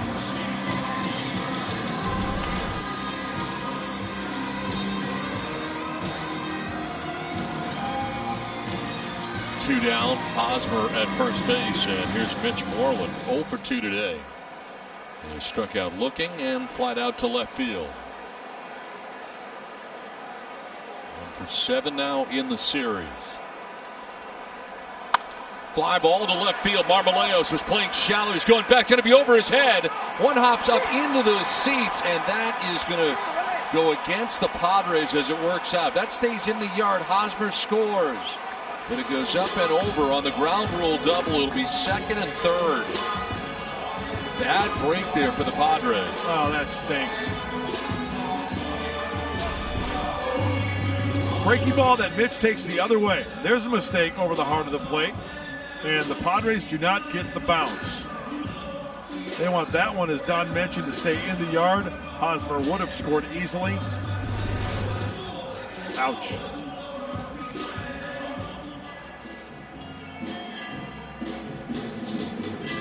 So a visit here for the pitching coach, who had 2 outs.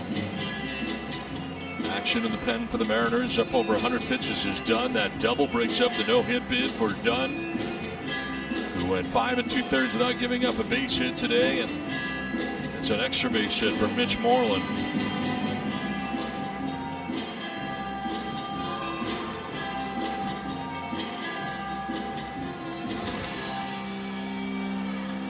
So now it's up to Myers. He has walked twice against Dunn today and stolen a base. 3rd plate appearance. Hosmer at 3rd, Moreland at 2nd, 2 down.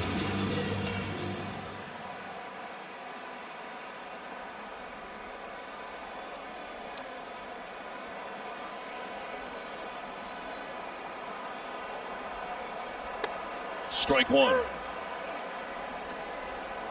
Goes to the curveball to get it.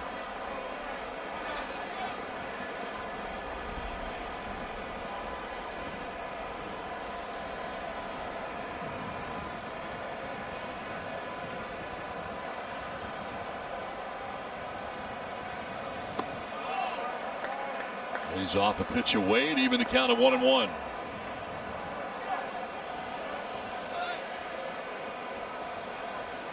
This is the first time this year that Dunn has thrown over 100 pitches. His prior season high was 96. There's 104 from the right-hander. And it's strike 2.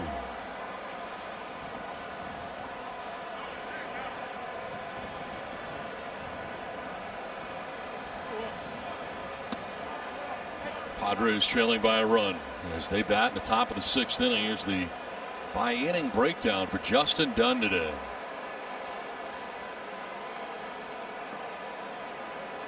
Working as hard here in the 6th. It'll be more than he did back in the 3rd.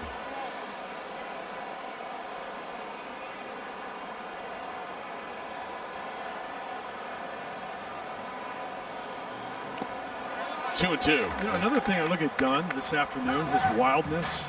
It's almost like he's wild off the plate, right? And then when you get that really good pitch, it kind of like surprises you because you don't know where it's going. He really is inconsistent with his release point. Consistency with the fastball location, no. Breaking ball, no. He's left some up. He's bounced a few, but a few times, man, it's right there. Just surprises you, it looks like. Myers lifts this in the air to center field. Kyle Lewis going back at the wall. It's going to carry out of here. A 3-run home run for Will Myers. Puts the Padres on top 3-1. Will Myers with his 14th home run of the year propels the Padres up over the Seattle Mariners 3-1.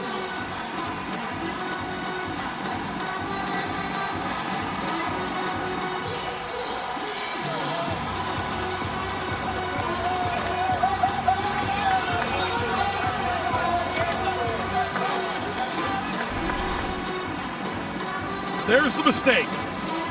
There's the breaking ball that cuts the heart of the plate. And Will Myers drives this one right into the hearts of the Mariners. That was no doubt about that one. Into the shrubbery, straight away center field, just before the batter's eye.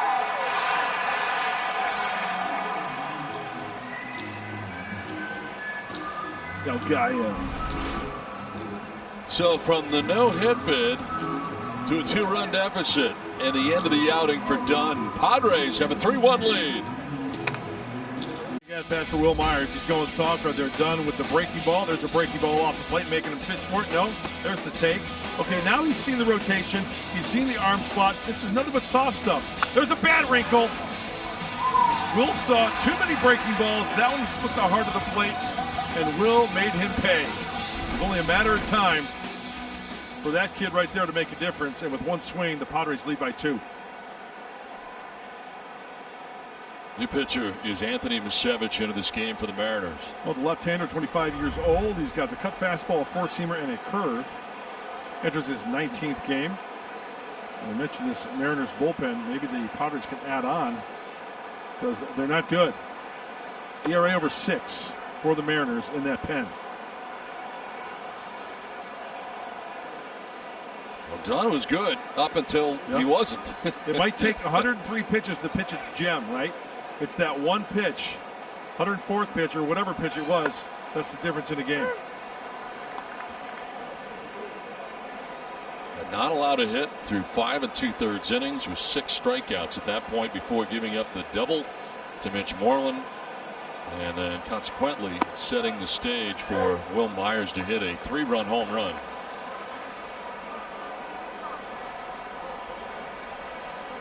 They go into a shift here with 2 strikes on Cronenworth. And the shortstop Crawford joining the rest of the right side. One is bounced in, and it'll leave it at 2-2. Cronenworth has lined out to left and struck out swinging, coming up both times with men on. But 0 for 2 so far today for the Padres second baseman. It's a tough one to swallow if you're done because you pitch so well and it just ends on such a bad note. I mean, it's the way it goes, I guess, but that's tough. Just goes to show you how tough it is to win a Major League Baseball game. As I mentioned, 100 pitches, twirling a good one. Just takes one bad one. Very defensive swing. He doesn't make contact. I think it hits him. It's coming up and in. Talk about a defensive cut. It's off the thumbs. Yeah.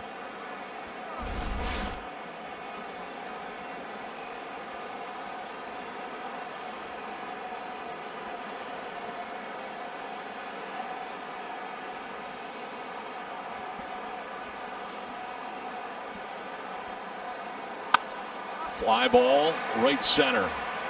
Over his lopes from right, and he'll make the catch that ends the inning, but the damage has been done. Will Myers with a 3-run home run for the Padres. On a day that a win will punch their ticket to the postseason, Myers gives the Padres a 3-1 lead with his 14th home run of the year.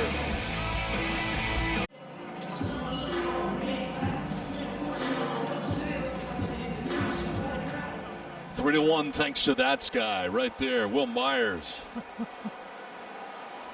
Wow. Tell you what,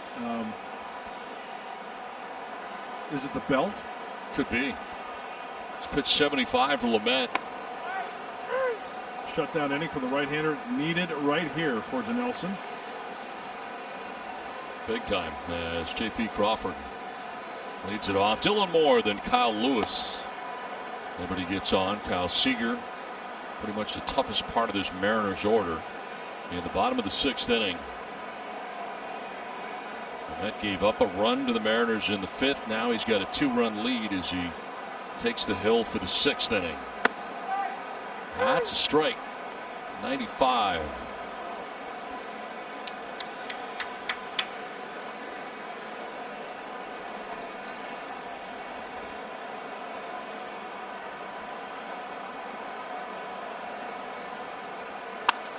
Out ahead and fouling it a long way away, but it is strike 2, 1-2.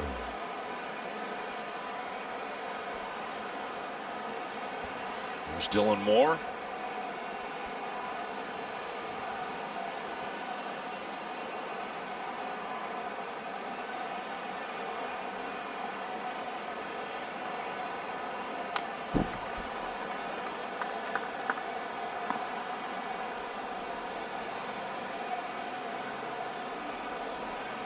Pitch 80 coming up for Lamet. He's only given up 2 hits and, of course, the 1 run.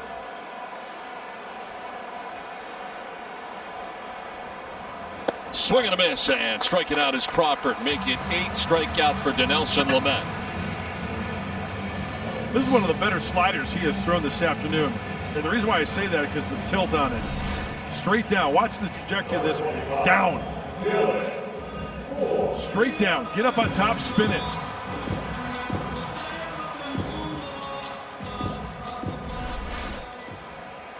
One out in the 6th inning, and Dylan Moore 0 for 2.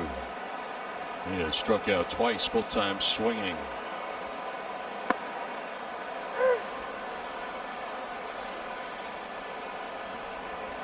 Outfield about straight away for Moore.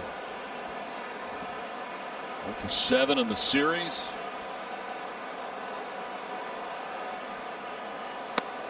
Let's update that first pitch strikes statistic for Lamet. 17 of 20 first pitch strikes today. Oh, that'll work. And thanks to Will Myers for giving him the lead. And there it is right there.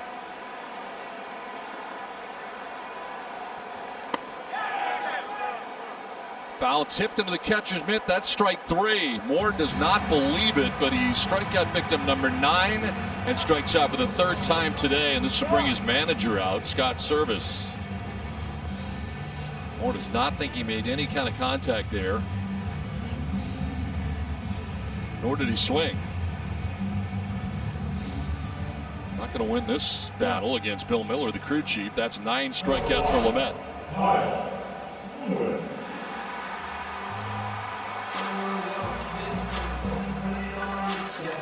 I don't know if he made contact. Yeah, that's what Miller's saying there. He said he made contact into the catcher's mitt, but I think he went anyway on this.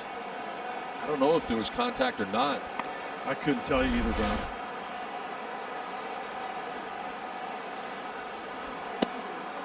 Oh.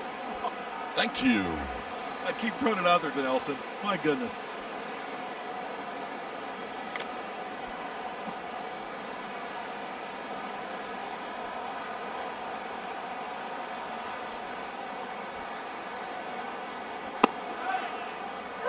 Oh, so that's going to be a strike. Bill Miller's hearing it from the dugout in the Mariners right now. And you know what?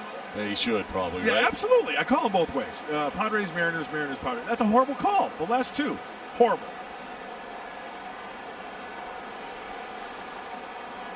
So, Don, you're pitching. What are you going to do? I'll go back there again all day. Strike 3 call. None of them are strikes, but hey, Kyle Lewis strikes out. The side does too. That's 10.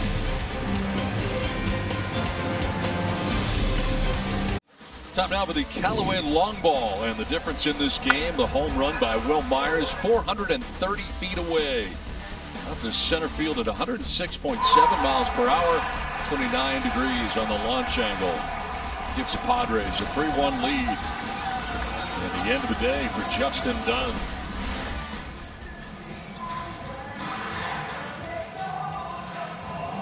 They get a new pitcher into this game now for the Mariners as we play along to the 7th inning.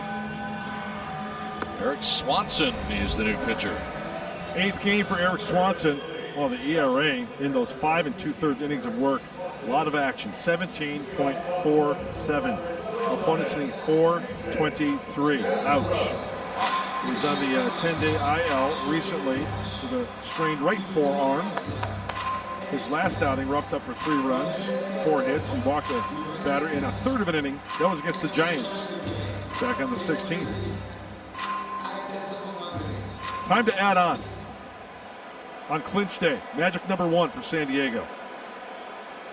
Jason Castro batting out of the 8th spot for the Padres. Fights that one off foul. 0 for 2 today. Has grounded out his second and struck out swinging.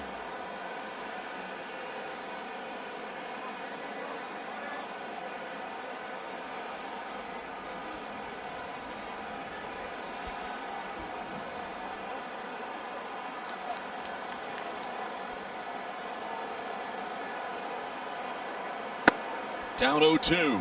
There's 98 from Swanson.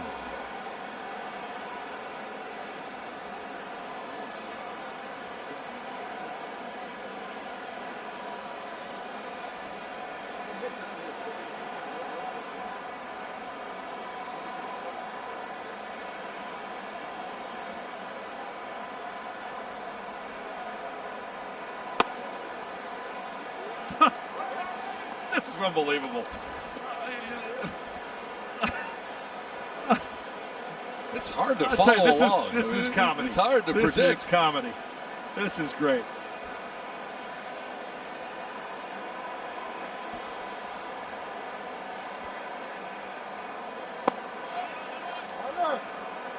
Two and two. And since the Padres hit a home run today, you get a free Jumbo Jack tomorrow with the purchase of a large drink. Thanks to that guy. Working on the cuticles.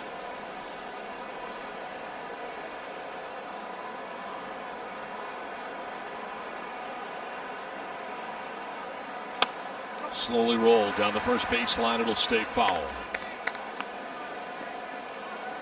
So on the other side, Lamet now with 10 strikeouts in the game and has a National League leading 89 strikeouts on the season with that 10K performance. How? Oh, man. He's been lights out.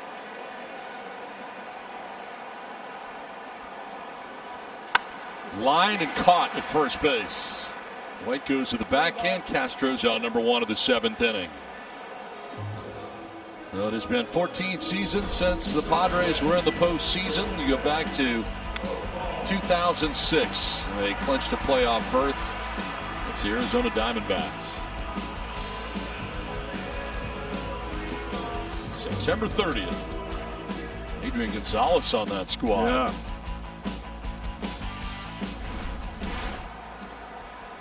Jurickson Profar bats with 1 out, and the pitch in there for a strike.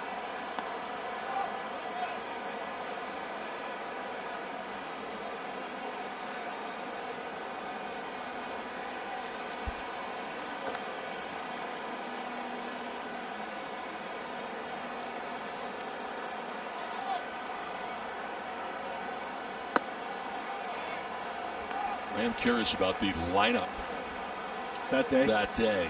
That would be fun to see what it was. I have a feeling I know who led off. Okay. 2006. 1-1 pitch. He is going to miss high. Is he still in? Too. Is he still in baseball? He is.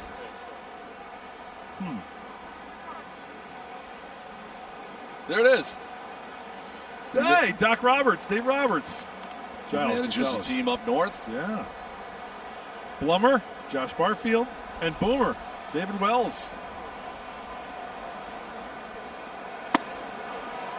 Strike called, and surprised is Profar. Jurickson, welcome to the party.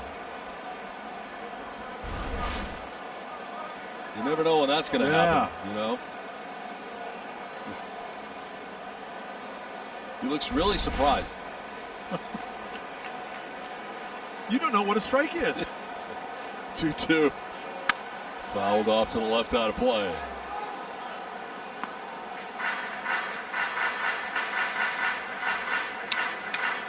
$14 years is a long time, Donnie. Yes, it is.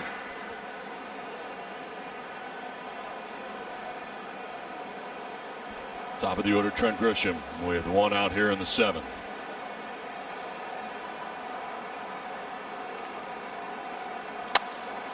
Chopper to short. Crawford on the run. And in time to get Profar for out number 2 of the 7th inning.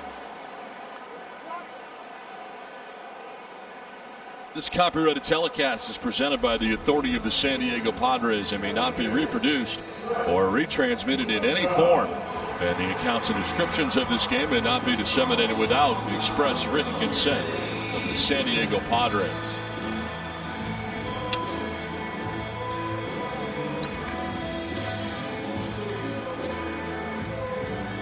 Two down, and Trent Grisham, the top of the Padres order, bats here in the 7th. He's grounded out his second, walked, and struck out. 0 for 7 in the series is Grisham. Chasing a high fastball at 97.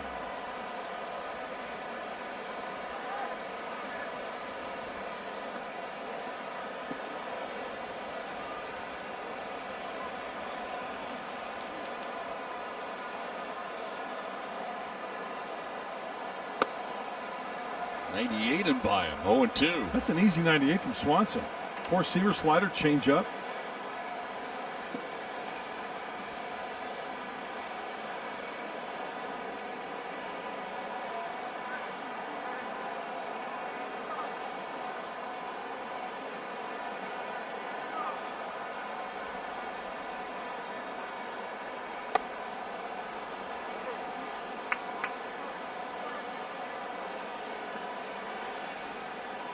Justin Dunn goes 5 2/3, gives up the 3-run home run to Myers. Savage got the final out of the 6th, and now Swanson has the first 2 outs of the 7th.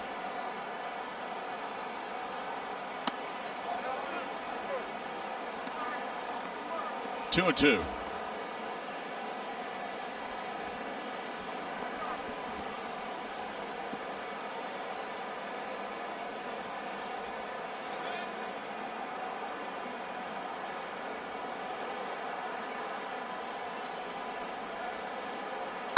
Grisham fouls it off to the left out of play. Another fastball. A lot of fastballs from Swanson.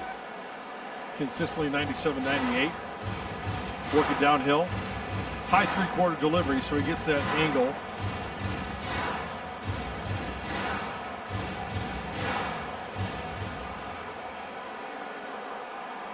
Shift on Grisham on the right side of the infield here do the Mariners. And right into that shift on the right side, it's Moore who throws out Grisham.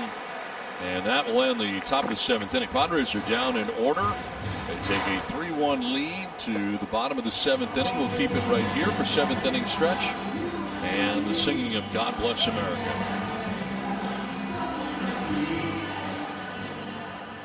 Before we sing Take Me Out to the Ball Game, please stand and welcome back United States Navy musician Taylor Johns of Navy Band Southwest. Please sing along as she presents God Bless America.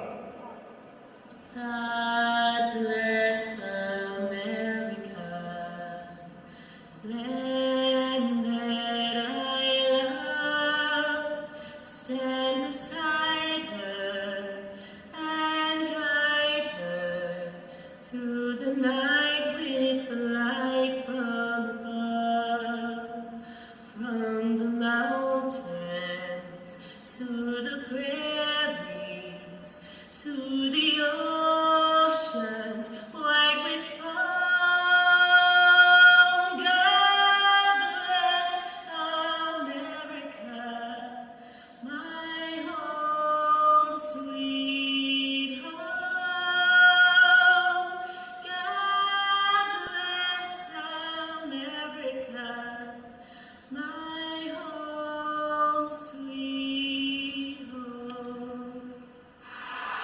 Thank you, Taylor.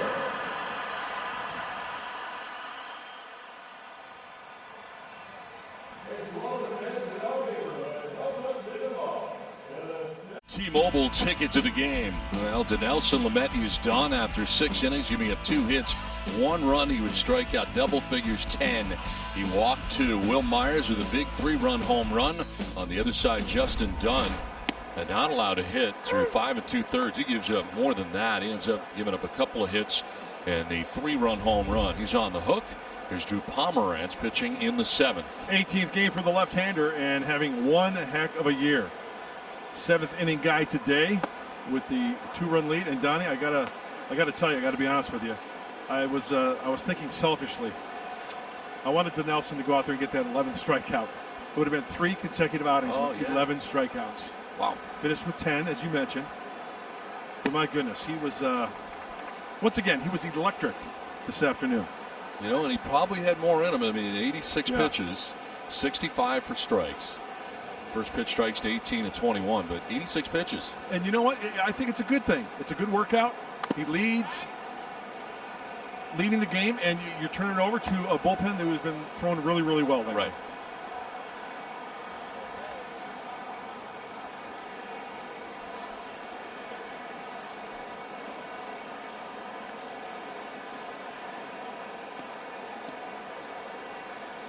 Pomeranz here in the 7th inning, dealing with Kyle Seager, 0 for 2 on the day. He has grounded out twice, and that kind of jumps back out of the way of a fastball that was up. Full count now. However, if you are the Mariners, you're probably happy to see Dinelson Lamet out of this game. Really couldn't do much with him, and a leadoff walk allowed here by Pomeranz. Last thing he wanted to do to begin things in the 7th inning. Ballast Point says cheers to San Diego with this beautiful look at America's finest city. This Sunday afternoon, beautiful weather in San Diego. Great day to go sailing.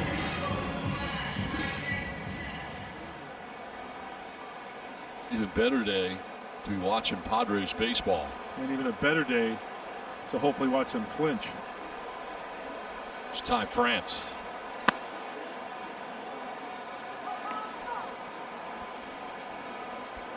And struck out in the 2nd, struck out in the 5th. His return to Petco Park in San Diego as a member of the Seattle Mariners for the former Aztec.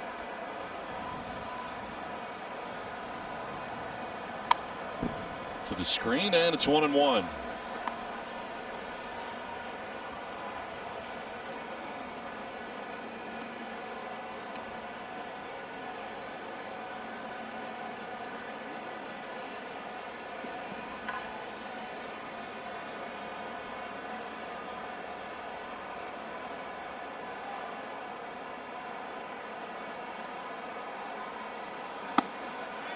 Elevates and he chases 1-2.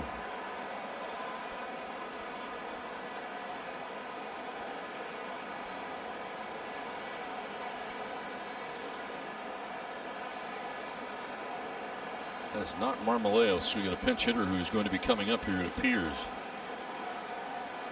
As Marmoleos was scheduled to bat, but that is Philip Irvin who has come out on deck now for the Mariners. Left-hander in the game, and Ty France strikes out, making 11 Ks for Padres pitching. The first for Drew Pomeranz. Yeah, that's a huge strikeout, a huge out for San Diego, especially after the walk to Seager here in the 7th inning. Goes up the ladder. Tough to lay off.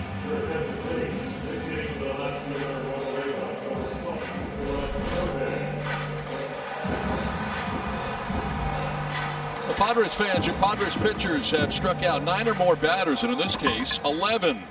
Now, all Padres fans that visit participating Petco locations tomorrow can sign up for Pals Rewards, receive a free pound of dog treats, plus Petco Foundation will grant $500 to support local animal welfare efforts.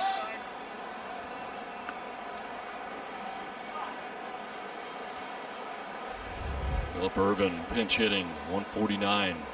No homers, 4 runs batted in. The left-hander Pomeranz out there. He's pinch hitting for Marmoleos, who had been 0 for 2.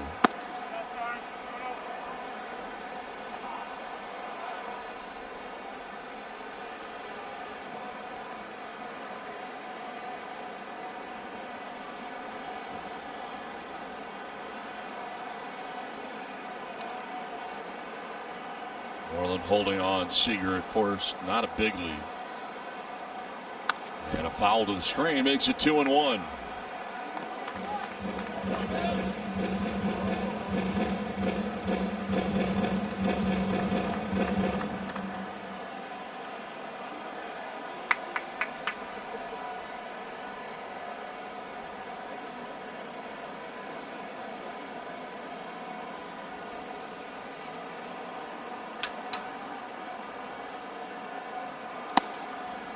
Up top, missing in 95, and he falls behind 3-1.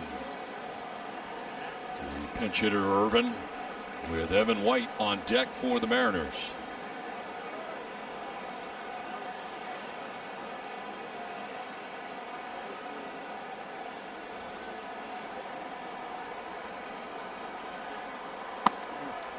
Ball 4, and he walks another Mariner. Second walk allowed by Pomerantz here in the 7th inning. Kind of uncharacteristic for Pomerantz to issue the free passes, especially 2 in an inning.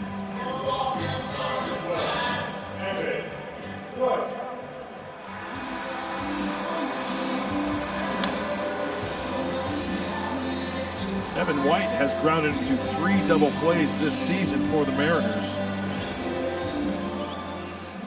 There are 3 Mariners who've grounded into 4 double plays in that category. Need a double play ball right here.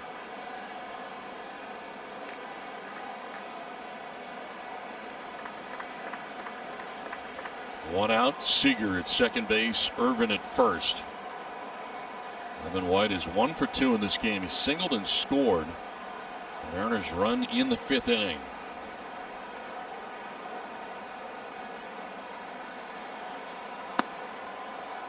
Strike 1, grabs that outside corner.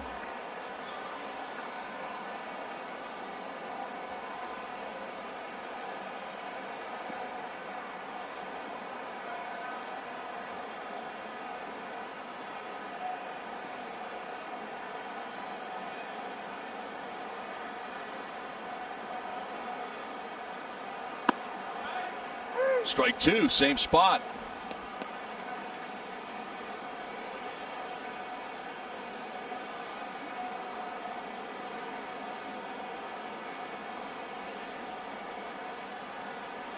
Walk to Seager started the inning. He struck out Ty France. The pinch hitter Philip Irvin walks. So 2 on, 1 out.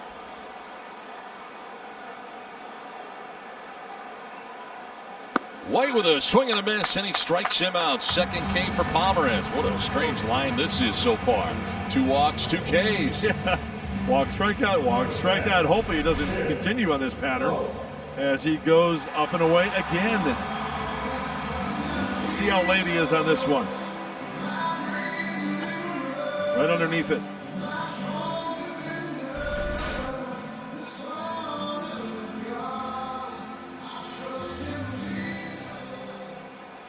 Two down, 2 on. Tim Lopes, the hitter.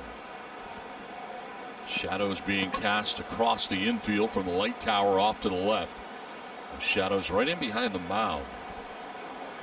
And part of home plate is now in the shadows as well. Strike 1.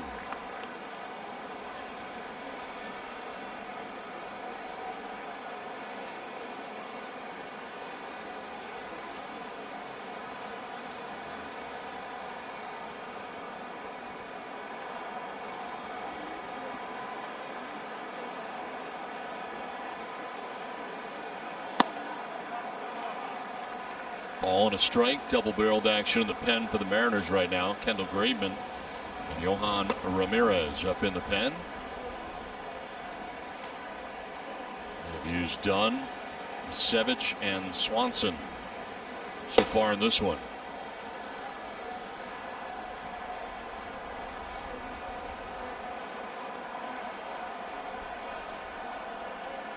Swing and a miss, and it's 1-2. Fastball that was up. Seems like Drew Pomerantz going away and up and away, trying to peck away at that outside corner to the right-handed hitters.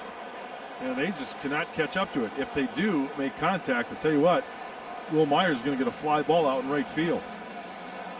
That's why also Trent Grisham is shading over towards the right center field gap.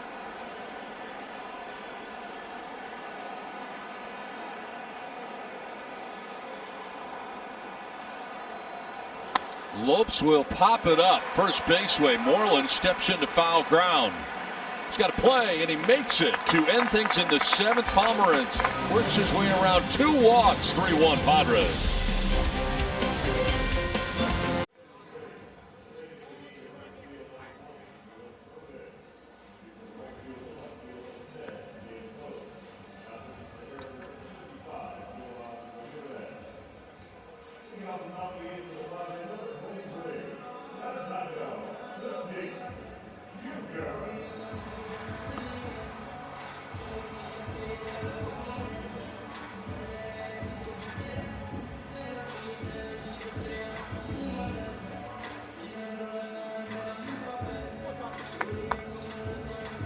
All right, Micah Mark, thanks very much. The Padres are coming to bat here in the top of the 8th inning. A new pitcher in for the Seattle Mariners. It's Yohan Ramirez.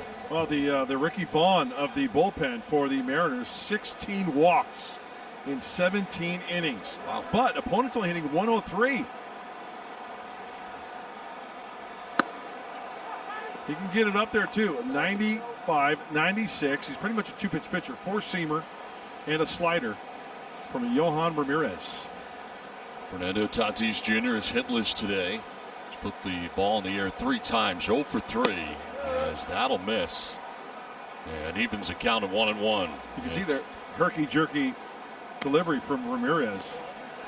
And I would guess by looking at it, inconsistent with the release point.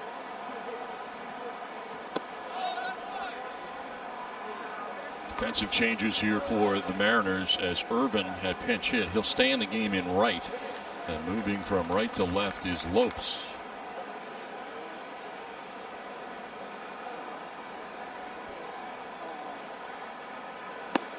Two and a big rip there by Tatis. Padres would love to obtain some insurance here as they bat in the top of the 8th as the visiting team at home. Hosmer, then Machado.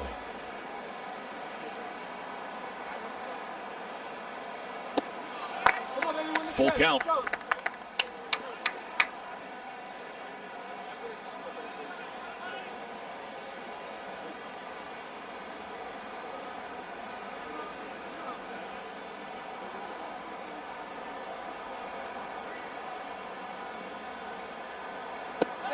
Ball 4 and he walks him. So a walk starts things here in the 8th. You mentioned it. Ramirez is on the wild side, and he walks the first batter that he faces in this one.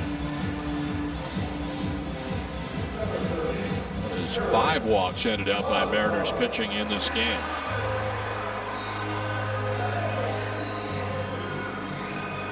Here comes Eric Hosmer. Padres DH today. Was grounded out to second, struck out swinging, walked and scored. His return last night off the IL. 1 for 6 since coming off the IL. And off the backside goes Ramirez. Taking a little extra time in the midst of a meeting with himself.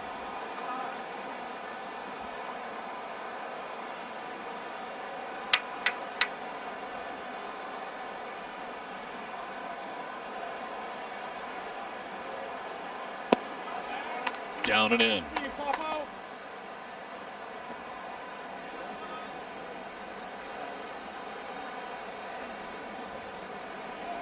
So now for a few minutes, most of home plate is in the shadows, and so is the mound. It's got to be tough, huh? I mean, the batter's eye, yeah, the batter's eye is clear. Yes. But still, and in between is bright. Right. This one fouled off to the left out of play. This happens late afternoons, especially as you get later into the summer, as we are now, September the 20th. That's what we're dealing with right now from a shadow standpoint.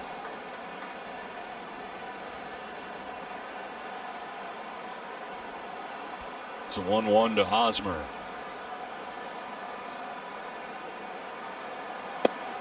Strike 2. You know, I look at the shadows, particularly for the outfielders, right field, sun field, and I use the outfielders as like a sundial. You know, you look at the shadow behind the right fielder right now, Irvin. Yep. And it's kind of like at 12:30, 1 o'clock, right? So it's not. It seems like it's not directly in his eyes, but a ball hit a certain area up there. He's kind of shading his eyes right now with his glove, but it's got to be tough. Ground ball foul. We'll do it again, 1-2.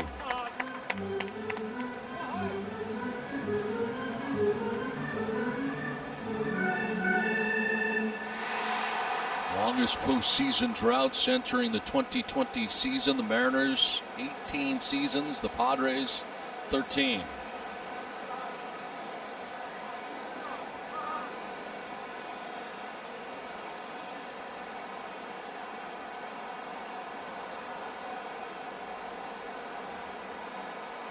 Swing and a miss, and Hosmer strikes out. Goes to the high heat, gets him. 1 down in the 8th.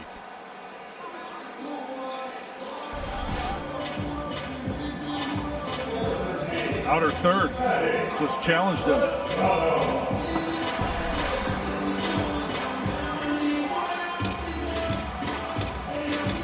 1 on, 1 out, and Manny Machado coming up. 0-for-3 in this one. He's flied out of center twice, and last time up, struck out swinging.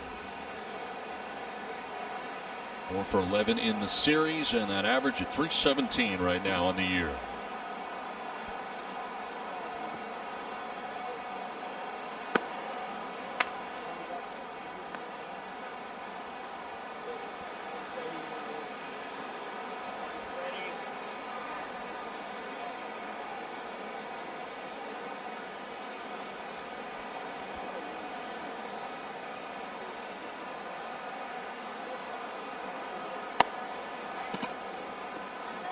Sometimes that's a strike, but it's a ball. 1-1.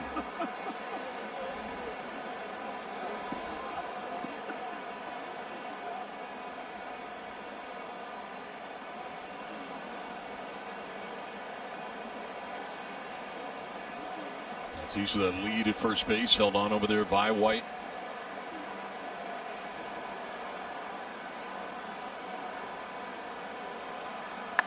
Check swing, grounder, foul. And this will put Machado down 1-2.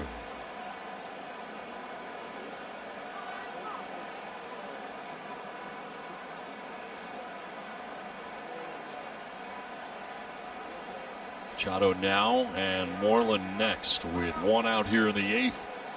And a runner at first in Fernando Tatis Jr.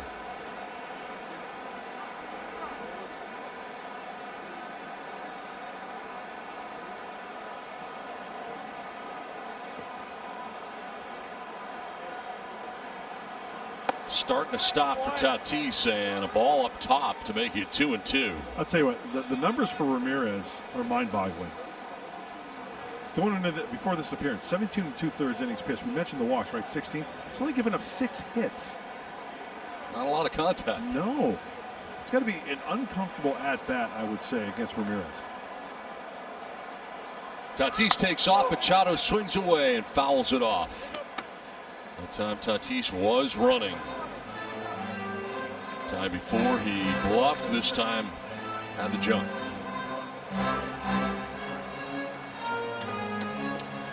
Yeah, I would say be uncomfortable because he throws hard and he just doesn't know where it's going. That's a scary thought process. For a hitter, you bet. Can't control it. Nope. Shadows.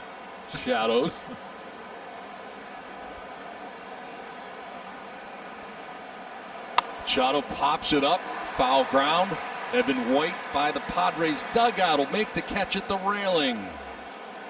And Machado is retired. Nice play by Evan White. 2 down.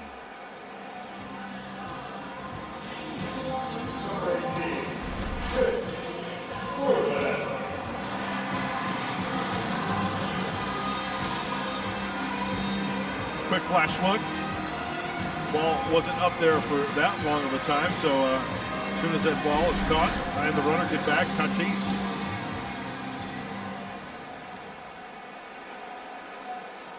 Two down. Fernando Tatis Jr. at first. And Mitch Moreland with the Mariners in a shift on the right side.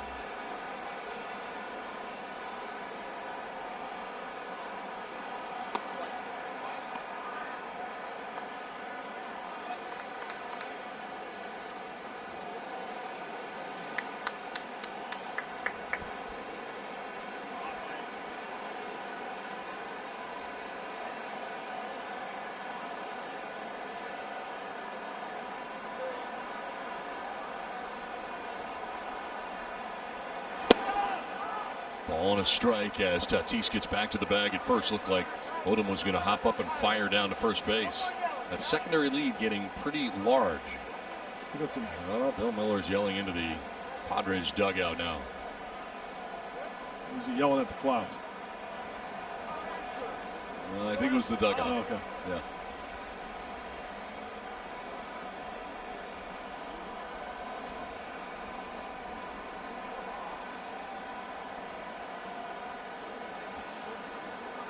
th pitch of the inning for Ramirez is a 1-1 pitch. Go to first, and it's in the dirt, gets away. Tatis is not going to be able to go anywhere. He thought about it, hopped off real quickly, but it didn't get all that far away. As White got some glove on it, and then it kicked off to Dylan Moore, the second baseman.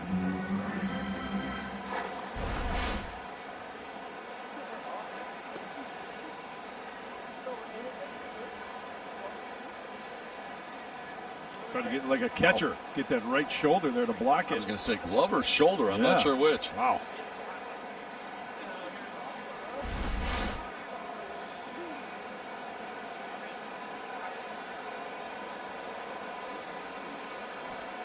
Runner goes, pitch inside, throw down. There's on a hop, and it is late. Safe at second base on the steal is Tatis. And he is slow to get up after that head first dive into the bag at second, but he appears to be okay. Smile on his face after the stolen base. Well, the Padres have been running and getting the stolen base. Bad throw on the short hop, and it just gets the hand on there safely. That is 4 stolen bases in this one for the Padres.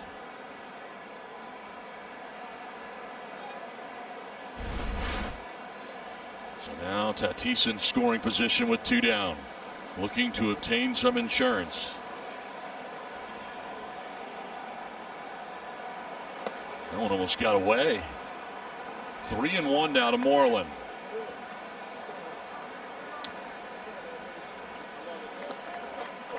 And you got Will Myers waiting on deck.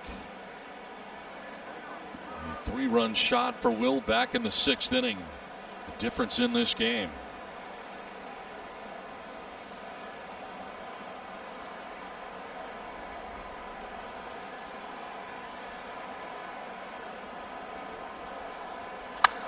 Fly ball left field down the line. Lopes heading towards the line. Will make the catch. And that will end the top of the 8th inning. The Padres have a 3-1 lead.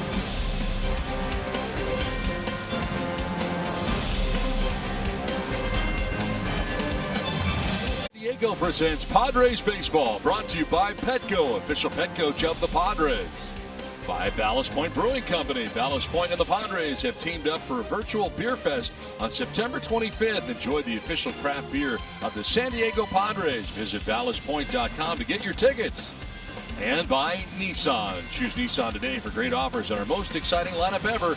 Shop NissanUSA.com. Now, pinch hitter coming up here for the M's. It'll be Luis Torrens, the former Padre, who is going to pinch hit for Joseph Odom, the new pitcher for the Padres, Emilio Pagan. He's your 8th inning guy. Enters his 19th game. 6 outs to go.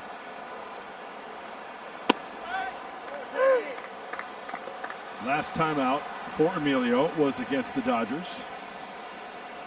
It was back a few days ago. So he should be well rested. He went an inning, struck out 2. Scoreless streak going, Donnie. It's 7 innings for Emilio, which is a really good sign, right? After coming back off the IL. Yep. Doing some work. By this time of the game, you got a lot of different holes created out there on the landing spots, and he just did some landscaping.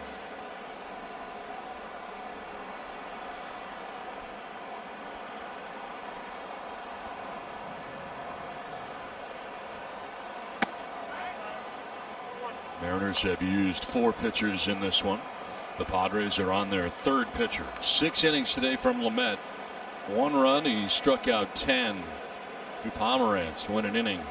Gave up a hit and 2 walks as he struck out 2.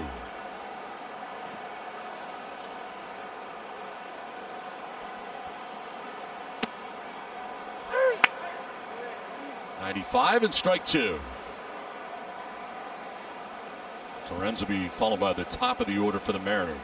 J.P. Crawford and Dylan Moore. Well, and if you're Pagan, you're going right back out there as far as the strike zone is concerned. Because he's already said it's a strike, yeah, right?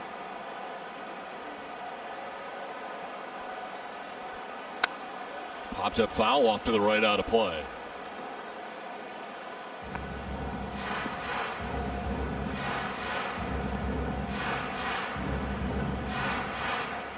Still working on that landing area.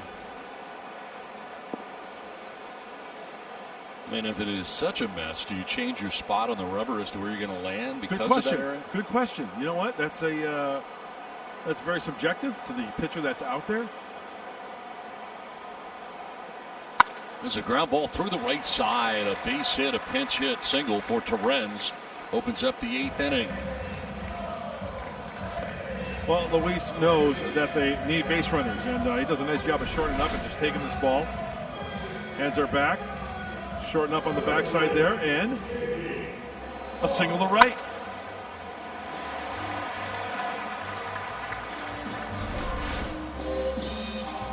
So Torrens at first, top of the order. J.P. Crawford coming up. Shortstop, 0 for 3. Fly to left, bounced into a double play, struck out swinging. 1 for 11 in this 3-game series.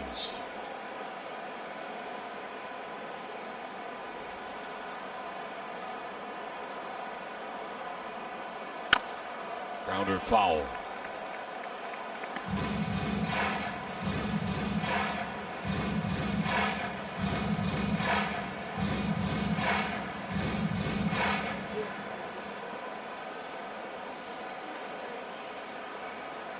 Moreland holding on. Torrens at first.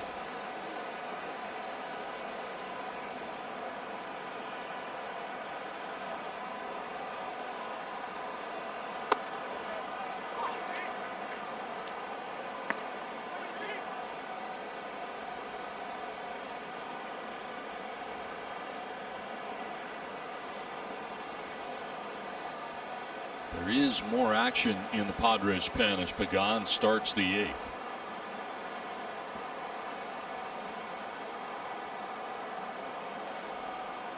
Swing and a miss, and that one by him. The fastball at 95. And action is Tim Hill, I believe, the left-hander.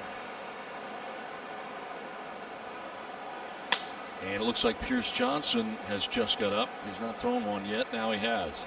Yeah, after Crawford, you got righty Moore, you've got righty Lewis, and then Seager, if it gets that far. Of course, Service can counter with a pinch hitter. Strike 3 call. Crawford knew it. Takes with him the first strikeout for Pagan. 13th K for the Padres pitching staff. 1 down in the 8th inning. Fastball froze him. 95. He's definitely looking for something else. And like you said, Don, he knew it. So 1 out. Torrens at first and Dylan Moore coming up. He has struck out 3 times in this game. All that was against Nelson Lamet, who racked up 10 strikeouts in his outing.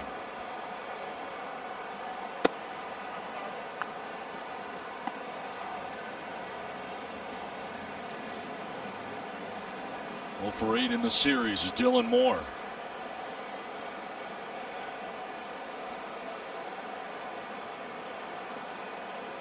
Dylan Moore is one of those guys who have grounded into 4 double plays this year. 3 M's are tied in that category. Don staying away and falling behind 2-0.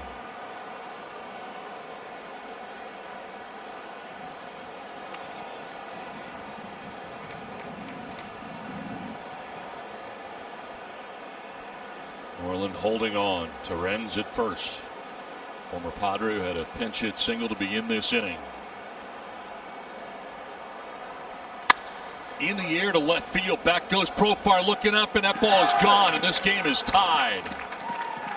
Dylan Moore with a 2-run home run, his 8th of the year, has tied the game at 3.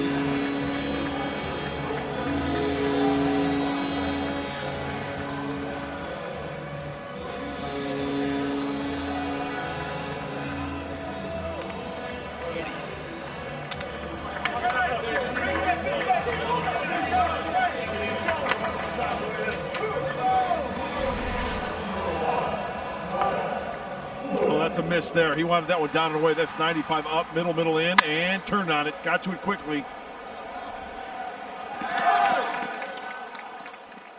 That one hurts. So a tie game, 3-3, and here's Kyle Lewis.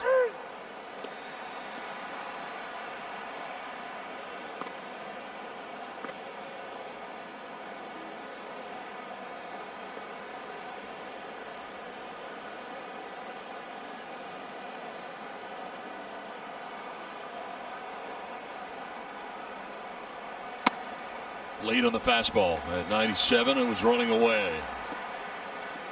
Lewis has walked, grounded out, and struck out.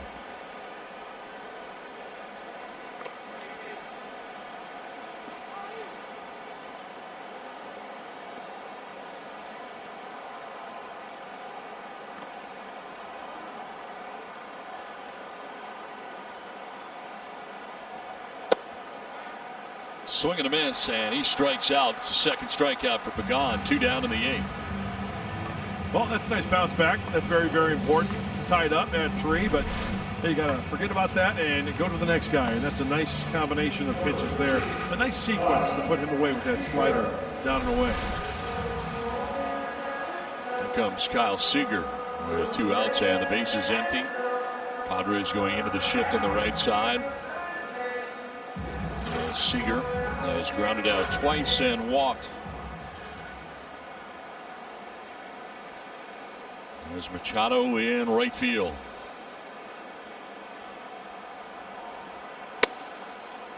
Looking ahead to the top of the 9th inning, it'll be Myers, Cronenworth, and Castro.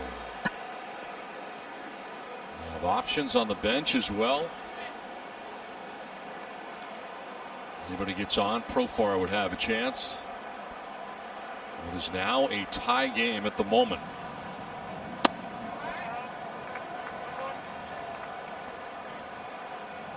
Wow.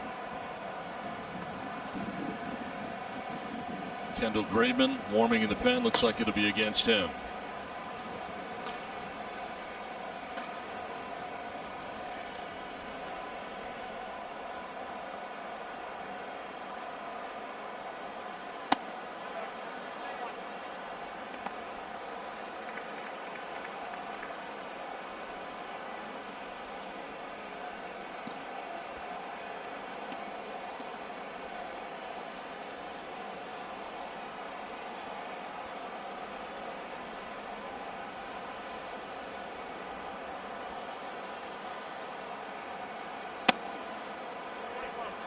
Three and one.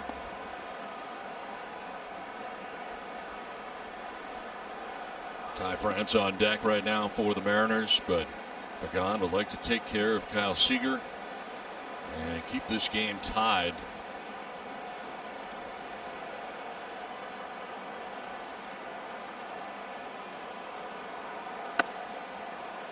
Strike 2, full count. Oh, going off speed right there to go full. Little cut fastball from Emilio. Now I would say as a hitter it's got to be really tough because Pagan is, the whole mound is in the shadow, and then you've got the light kind of like halfway in between home plate and the mound. So a dark baseball, and then all of a sudden bang, the spotlight's on it.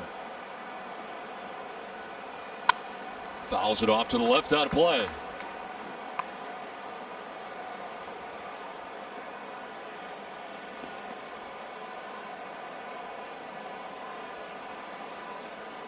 On to the rosin. Now back up on top.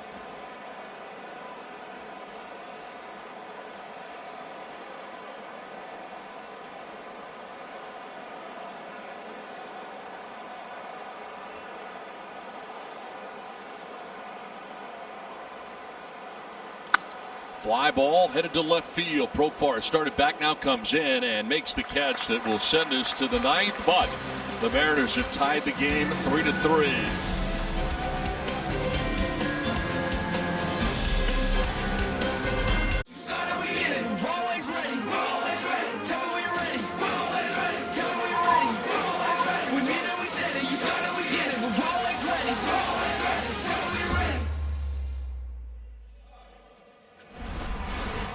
Score to the 9th we go. Remember, the Padres are the visiting team. So they are coming up here in Game 3 of this 3-game series that was to be played in Seattle. He shifted venues. Kendall Graveman comes into the game now for the Mariners. Enters his 9th game. Two-seamer changeup, 4-seamer and a cutter and a slider. 95 on the heater. Always working from the stretch. We saw him yesterday in the 8th inning. Through one frame, zeros all the way across on his line.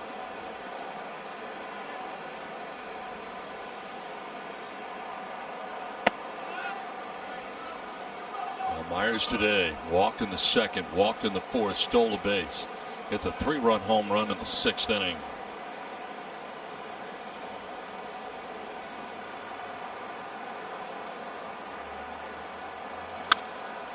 Foul off to the right, out of play. Here is the home run from the 6th inning. Padres were trailing 1-0. Justin Dunn allowed the home run. Myers connecting on his 14th of the year.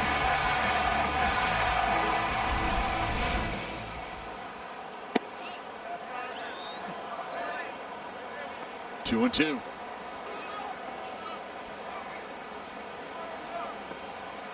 Luis Torrens stays in the game. He does the catching now, so a new battery entirely in this inning.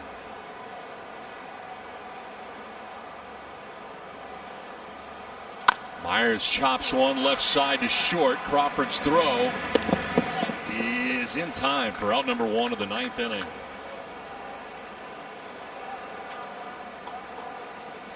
Let's revisit our keys to the game, brought to you by your San Diego County Honda dealers. Get it done versus done. Well, the Padres had opportunities. 3-4 passes. He did strike out 6.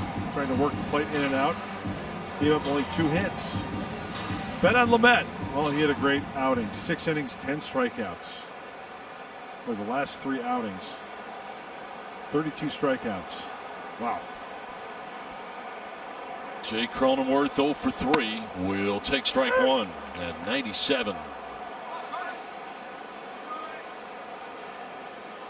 1 for 9 in the series, and that average has slipped under 300 for the first time in a very long time. This one line to center field and a base hit for Cronenworth. That's the 3rd hit this game for San Diego. Change up. Stayed on it nicely, just taking it right back up the middle. Yeah, the high change up, yeah, you can do some damage with it. When it's down in the zone, it's going to have some tilt to it off the table. There's the go-ahead run.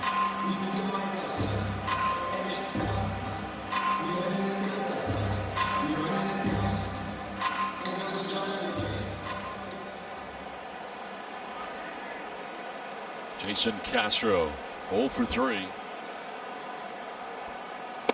And a swing and a miss for strike 1.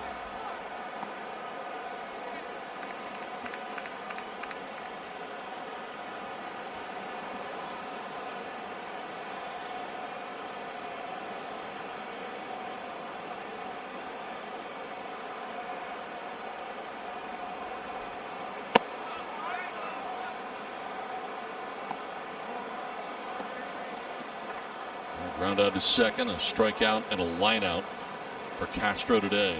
Getting the start behind the dish, batting out of the 8th spot. And batting with 1 out and Cronenworth at first base. Strike 2.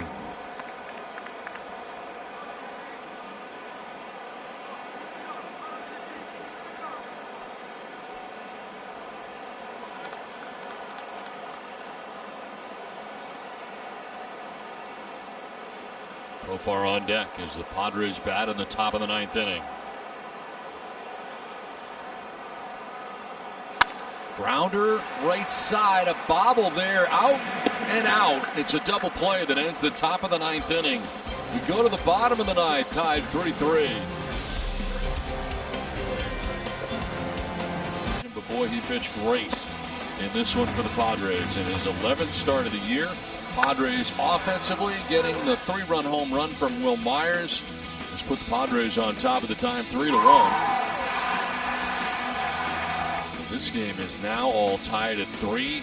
The Mariners coming to bat in the bottom of the 9th inning. They are the home team in this series, and the new pitcher for San Diego, Pierce Johnson. Well, we talked about how one pitch can change it. Well, it was the pitch to Myers to put him ahead, and then the pitch to tie this one up, the home run. So enter right-hander Pierce Johnson, 22nd game. Put together a nice year. Way more strikeouts than innings pitched. Very good on the walk side. He's kept the ball in the yard. 2 home runs. Opponents hitting .222.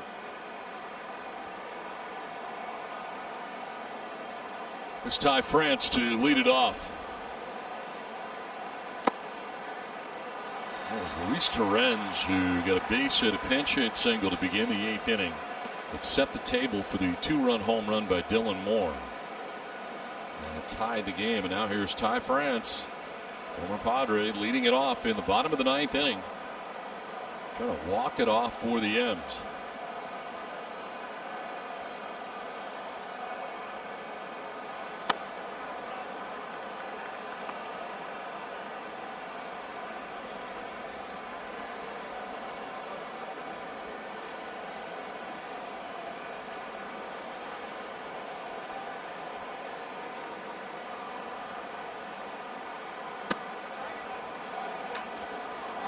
Pierce has done a nice job last 13 outings. 10 and a third. Just 6 hits, 1 earned run. That's an ERA of .87 for the right-hander.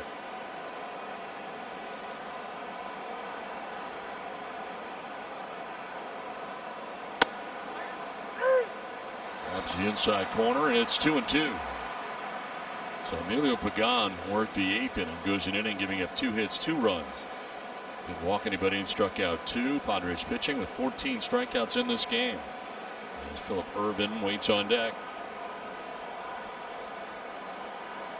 France with a swing and a miss, strikes out. That's 4 strikeouts today for France. Make it 15 for Padres pitching. 1 down in the 9th inning.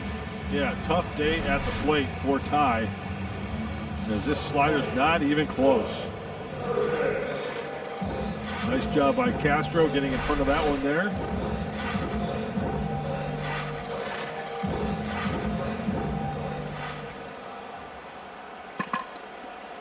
Here is Philip Irvin, who came into this game and pinch hit in the 7th. He walked.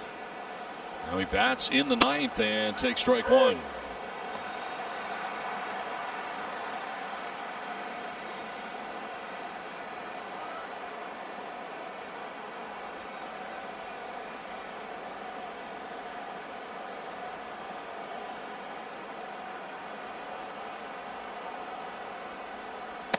Strike 2.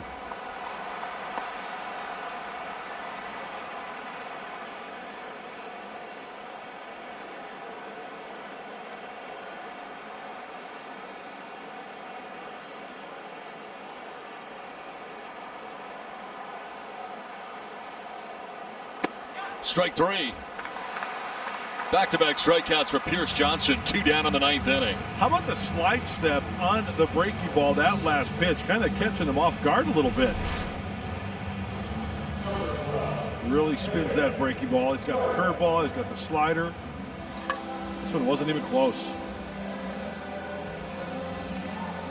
So 16 strikeouts for Padres pitching in 8 2/3 innings. Here's Evan White.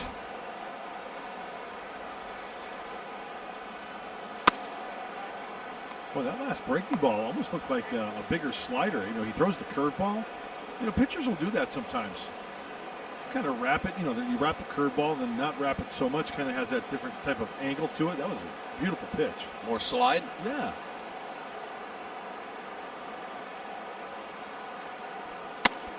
Staying away with a couple of fastballs to make it 2-0. 98 coming at you.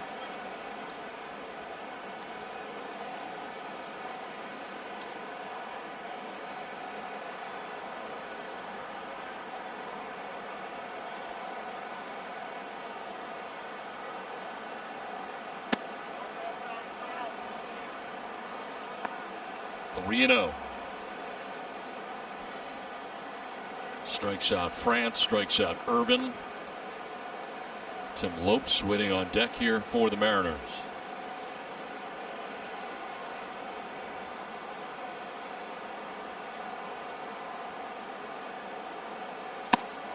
That's ball 4, and down to first base goes Evan White with 2 down. That's 5 walks allowed by Padres pitching in this one.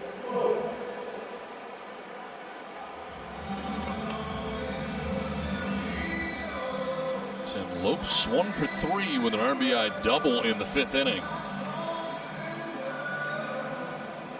2 for 7 now in the series. Potential winning run is at first base right now for the Mariners in Evan White. This will get away, and taking second base will be White. Castro could not secure it, ends up back off the screen, and the winning run in scoring position potentially here now for the Mariners. There's the breaky ball, and this one, right between the side and the arm of Castro. And infielders right now, a ball hit on the ground in the infield. You're diving, you're getting dirty, preventing that ball from going to the outfield, preventing him from scoring.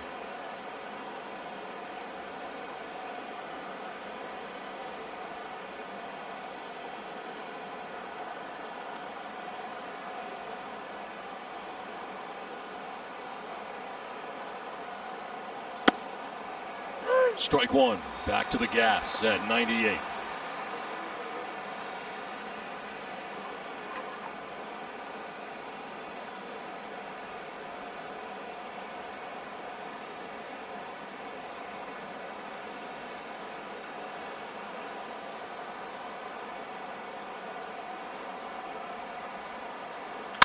On the ground up the middle, Tatis will slide to his left. The throw is just in time to get him.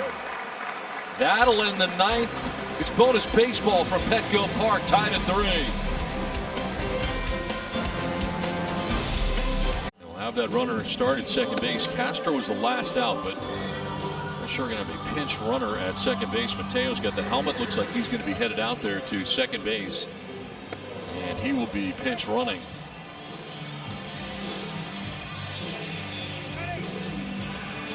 New pitcher Yoshihisa Hirano, who pitched last night.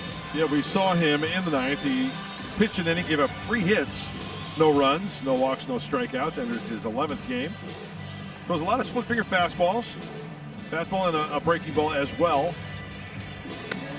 So the new rules on a day where Padres can clinch, being the visitors against the Mariners here at Petco.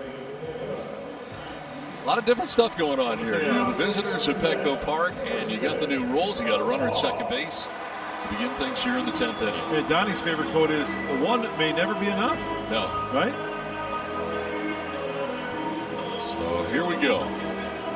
There is Mateo stretching it out. We know he can absolutely fly. Jurickson Profar has been hit by a pitch. He flied out to left and grounded out to shortstop.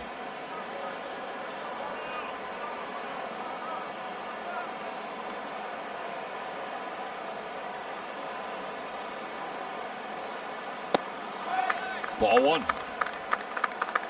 Hirano becomes pitcher number 6 of the day, used by Scott Service. Shadows all over the place in different places around the infield. So far, 333 with runners in scoring position this year.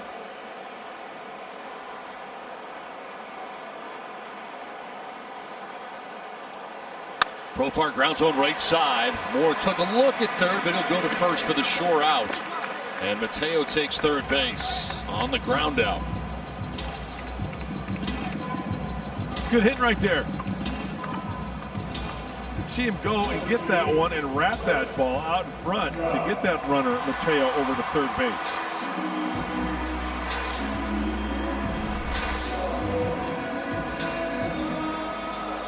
See him roll it over, see that top hand? And in base running, you know, as soon as that ball is struck, as soon as that ball hits the ground, you are off. And that's exactly what Mateo did. Mateo 90 feet away, infield in all the way around. Grisham, the batter.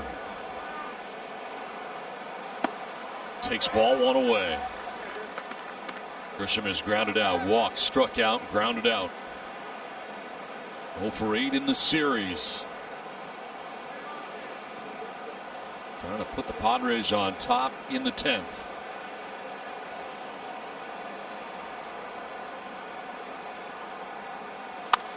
Slaps it foul off to the left, and it evens at 1-1.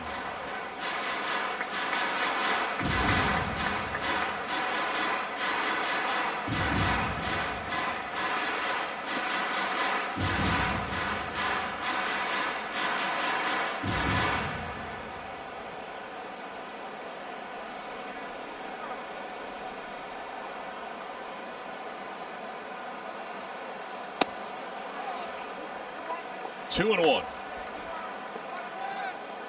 Some high drama in San Diego in a tie game, top of the 10th inning. Go ahead run 90 feet away for the Padres. Hey, with that split finger, watch out at third base in the dirt. That one bounced but picked by Terens. 3-1.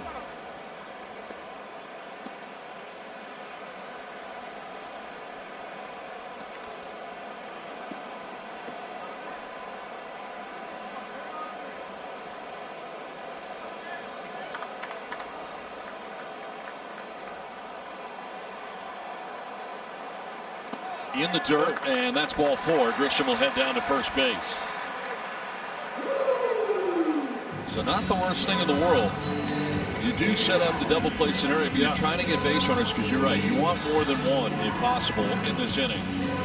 Let's see how Arano goes after Junior right here. A lot of fastballs in recently. Might start him off with a split finger. And Will Myers had a lot of breaking balls thrown his way. All breaking balls, and then he deposited one into the shrubbery in center field. See if he starts him off soft right here.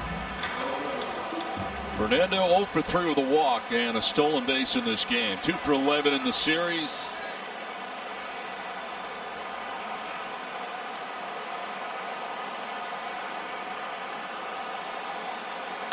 In the air to center field, falling fast. It's going to get in for a base hit. Mateo scores from third, and the Padres take a 4-3 lead in the top of the 10th. So they get a run in. Tatis puts the Padres on top 4-3.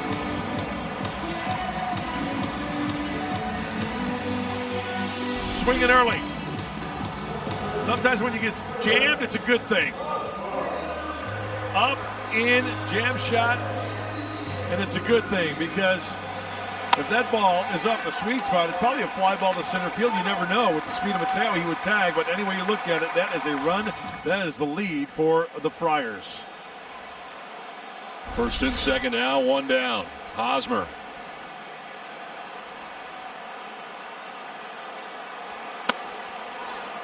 Ball 1.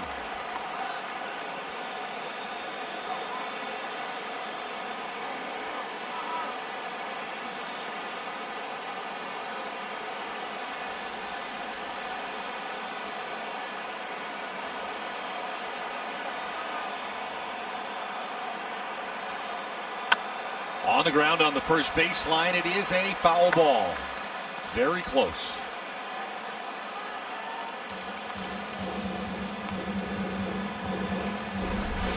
Oh, I love this angle here. Okay, chopper. Okay. It hits on the line. Now, is it going to stay? That's a fair ball. That, you can see the line behind it. Yes, it is. That's a fair ball. It is. Wow.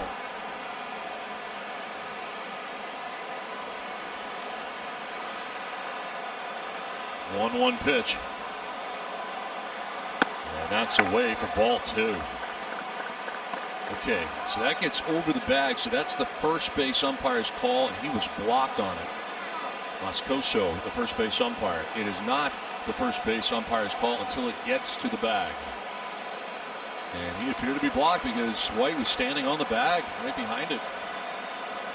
Break for the Padres. See if they can take advantage. 2-2.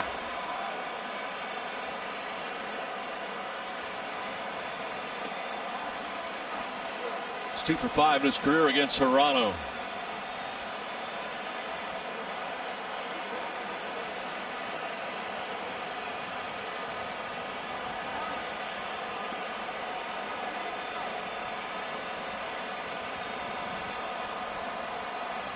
Hosmer strikes out looking.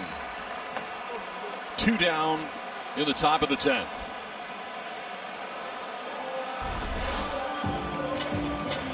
Well, a really nice frame job right there by Torrens, but that's a legitimate strike at 82. It's the split finger.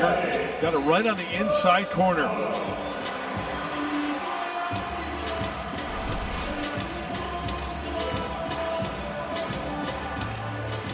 Manny Machado 0 for 4 in this ballgame. Flied out to center twice, struck out swinging, and fouled out to the first baseman. 2 for 4 in his career against Toronto.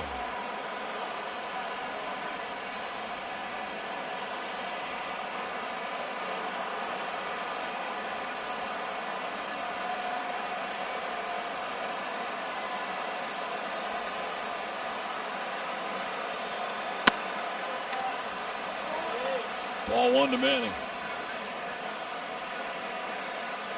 Well, with a 1-run lead now, Trevor Rosenthal up in the pen.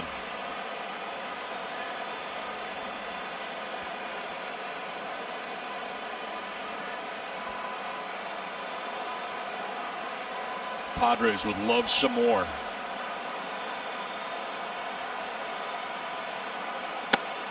Two and 0.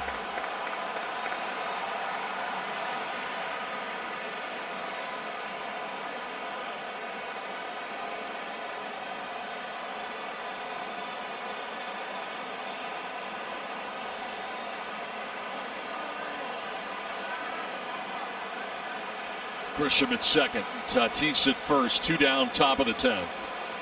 Padres have pulled ahead with a run so far. It's 4-3. Machado pops it up foul, backing out of play. Wow, he had a hanger right there to do some serious damage. It's a splitty. Oh. Just rolling up there. Yep. Working underneath it.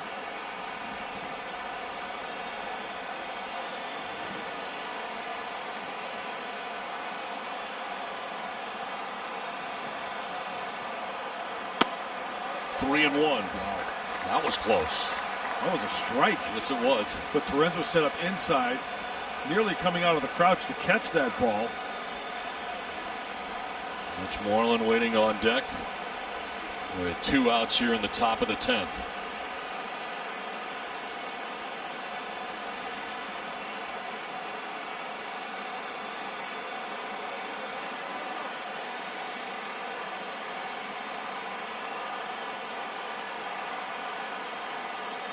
On the ground to third base, it is to first for the out that'll send us to the bottom of the 10th inning. The Padres have a 4-3 lead. The Padres closer into the game. Trevor Rosenthal has allowed just 2 hits, an 0.95 average, and 1 walk while striking out 10 as a Padre. He is 10 for 10 in safe situations. Opponent's only hitting a 159 off the right-hander acquired from the Kansas City Royals at the deadline. It's go time for Trevor Rosenthal right now, and I could just hear the guys in the dugout for the Padres as they took the field after taking the lead there. Let's go. Gotta go. 3 outs, boys. Let's do it right here. Austin Nola is in the game now doing the catching, as there's the runner in Tim Lopes at second base to begin the bottom of the 10th inning. He was the final out of the 9th. There's Luis Torrens, who pinch hit in the 8th inning, singled, set the table for the 2-run home run that tied the game at 3 at the time. Here he is in the bottom of the 10th inning.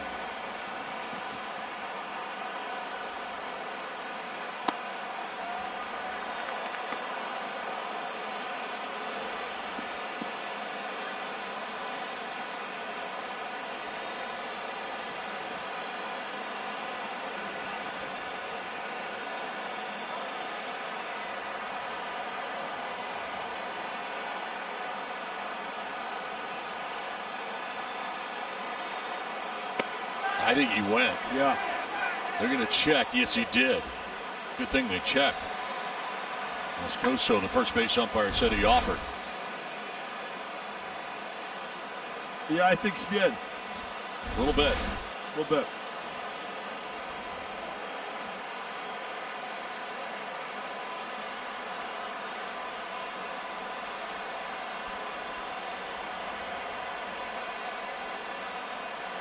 Terens lifts a fly ball to right field. Myers in the sun field gets himself ready.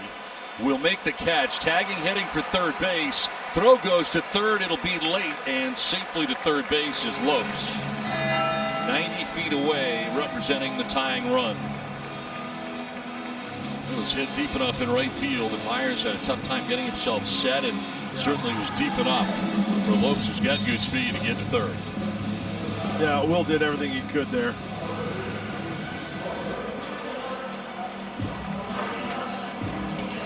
Now the infield in all the way around for San Diego.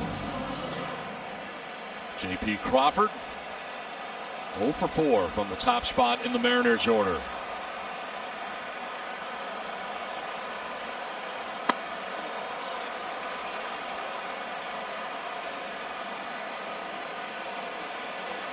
Looks like Trevor's doing some landscaping as well in the landing area on that mound. Don, you were referring to that when Pagan was out there.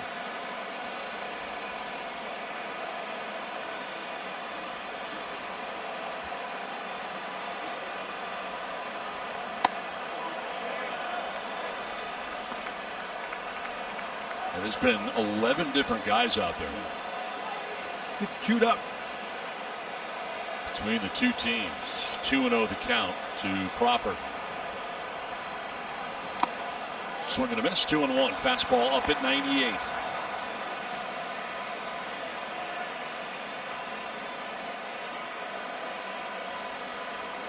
Well, heavy on the four seamers for Trevor Rosenthal. Almost 70% of the time he's going to go with the old number 1. Slider about 20%. 99, and it misses.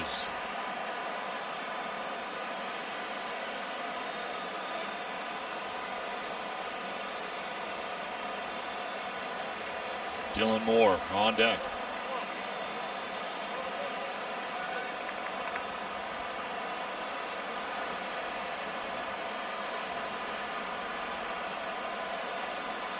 Crawford hits it in the air to left field. Profar is under it. He will make the catch. Tagging at third is Lopes. Here comes the throw. It'll be late.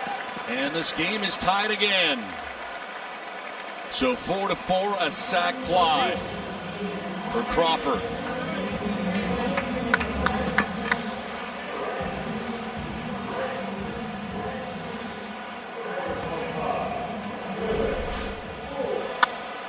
Well, you know, I saw something at the end of the play here. Let's take a look as Profar throws this ball in. I'm wondering if he missed the play. Yeah. Oh, you know, it looked like he did. I think he just went back just for the heck of it. That view right there, it looks like he slapped home plate, doesn't it, Donnie? It did. Yeah. But I saw the same thing with him going back. Yeah. Now Dylan Moore in the tie game.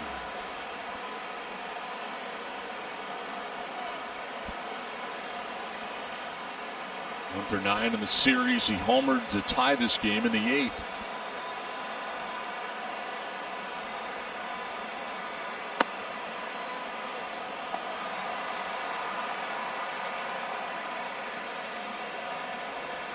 I wonder if Rosenthal were to have a quick inning here and the Padres were to get the lead, if this does go to the 11th, whether he could come back out again. Not a bad idea.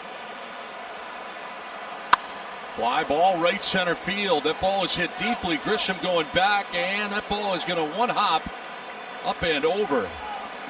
It is a ground rule double out there in deep right center field, and the winning run now potentially in scoring position for the Mariners. Well, I'll tell you what, it's not how you start, it's how you finish, and Dylan Moore is doing everything he can to end this one as 3 strikeouts and then the 2-run shot, and now the double to the opposite field. He is now the winning run on second base. He's put together 2 good quality at-bats, one in the 8th and here in the 10th. Kyle Lewis Probably the best hitter in this Mariners order with a chance to win it now for Seattle.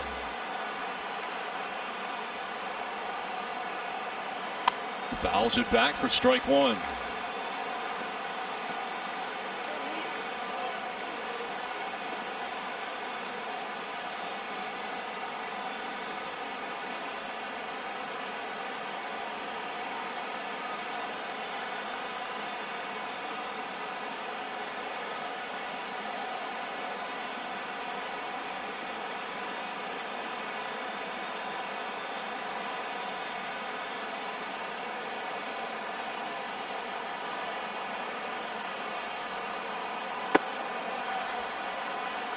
Ball and a strike. Donnie, if that ball doesn't bounce over, I got triple for more. Yeah, it was probably a break. Yeah.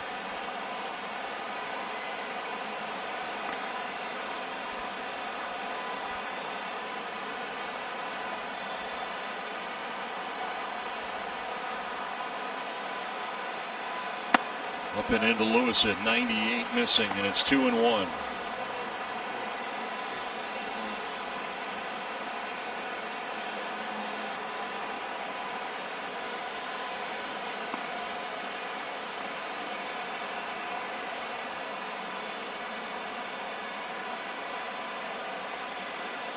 Padres with leads of 3-1 and 4-3 in this game. It's 4-4. And it's strike two. 2-2 now to Kyle Lewis.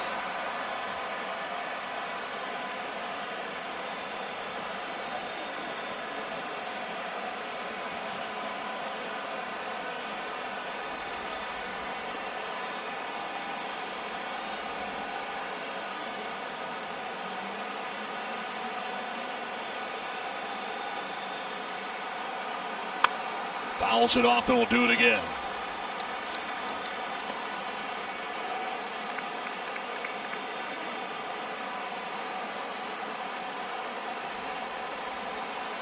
Casey Sadler up in the pen for the Mariners.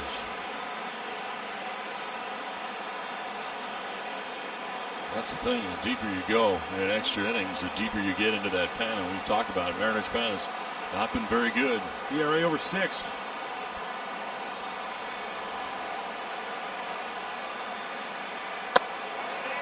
Did he go? No, he did not. Full count.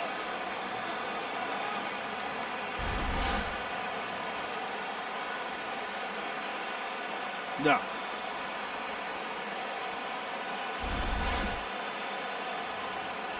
Three and 2 with 2 outs. Seager on deck. And that time he went around and he strikes out. So we go to the 11th inning, tied now at 4. He's the new pitcher for the Mariners, their 7th of the day. Saw him yesterday. He threw an inning. He struck out 1. That was in the 7th inning when Sadler was on the hill and putting together a good year. Enters his 15th game. Opponent's only hitting 175. More strikeouts than innings pitched. So here we go again.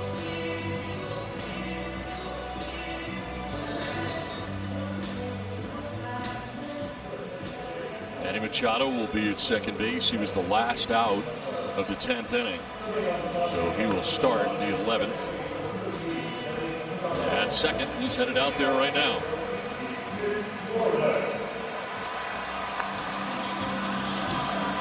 Mitch Moreland.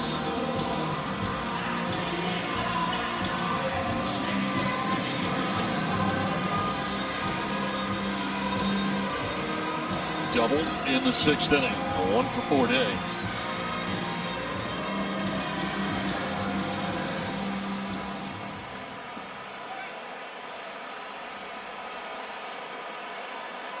You talk about tension.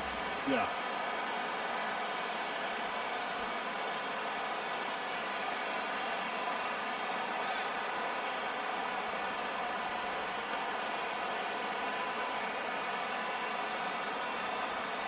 You shift on Moreland, as most teams do.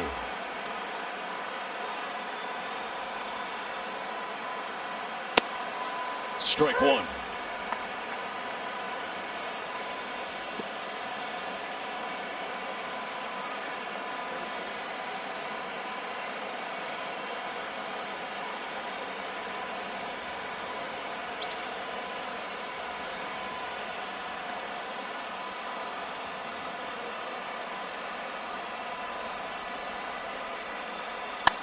Fly ball headed down the left field line and falling, but heading over. It'll fall fair. Here comes Machado. He's going to try and score. The throw to the plate will be late, and Machado is in. It'll be a double for Moreland. Wow. Lopes was headed after that ball like it was going to be a foul ball. And it lands in fair ground, and Machado scores. It's 5-4 San Diego. That was really, really odd. Let's take it from the pitch. What a long run for Lopes. And then he pulls up, boots it, as Manny's getting a beat on it. He's taking third, and then he sees daylight, gotta go.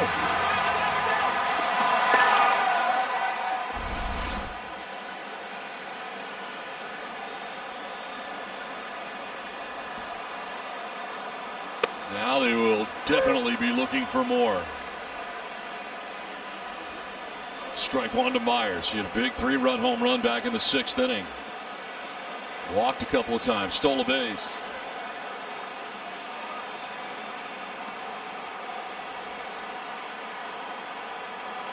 Swing and a miss has him down 0-2.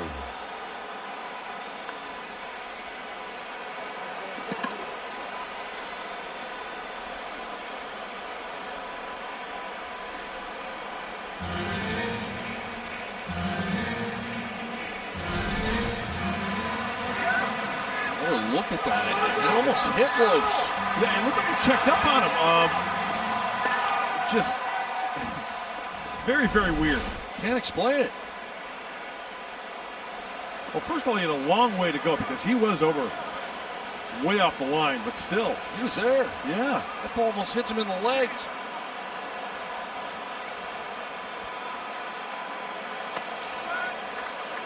Ball 1-1-2.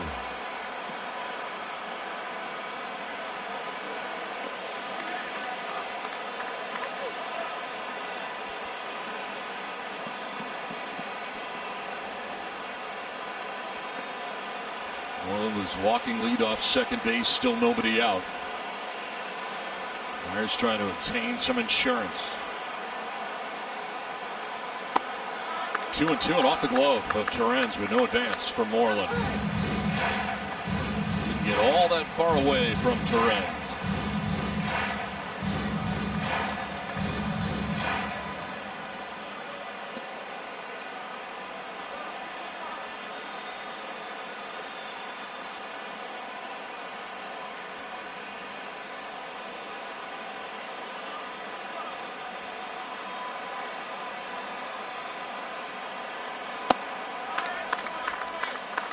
Full count. 0-2. It's full now. Jay Cronenworth waiting on deck. Padres batting in the top of the 11th inning. The visiting team in this entire series. Have their third lead of this game. And Myers strikes out for the first out in the 11th inning.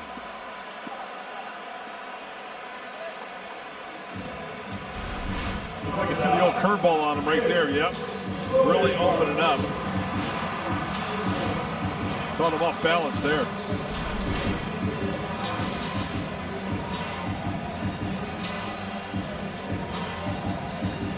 Moreland still at second, 1 out. And Cronenworth the batter. Slide out to left, struck out swinging, flied out to right, and there's single to center.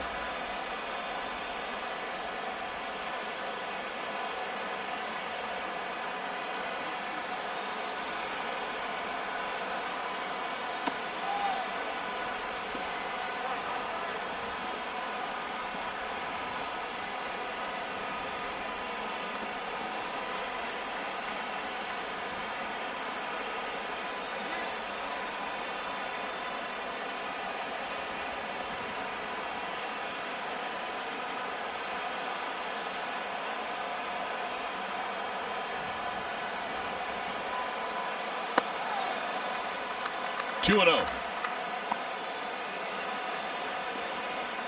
Casey Sadler, the 7th arm used by the Mariners in this game.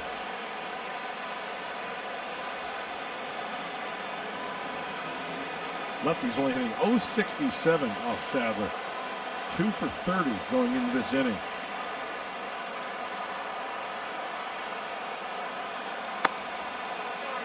Three and 0.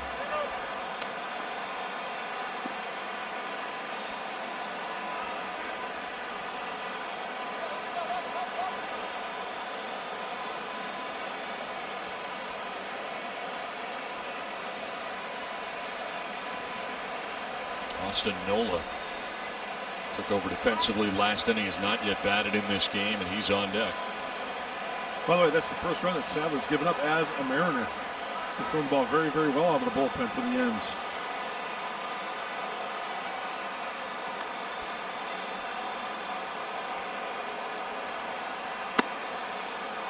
There's a strike, 3-1. Of course, that's an unearned run with that runner starting at second base. And the ruling on that is it is a team charged error. It gets that runner to second base.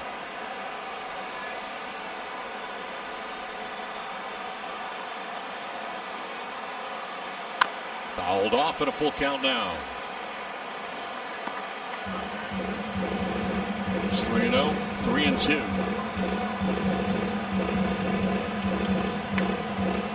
Sadler in the midst of a meeting with himself. Climbs back up on top of the hill. Mitch Moreland at second base with 1 out.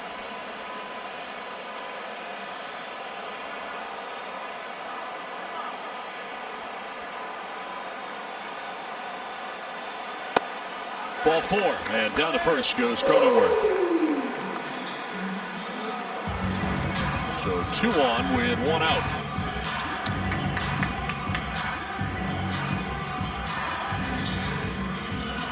Pete Woodworth, the pitching coach, headed out for the Mariners to talk it over as Nola's coming up for the first time in this game. Well, if there's anybody who knows Nola, it's all those guys on that mound right there and everybody in that Mariner dugout.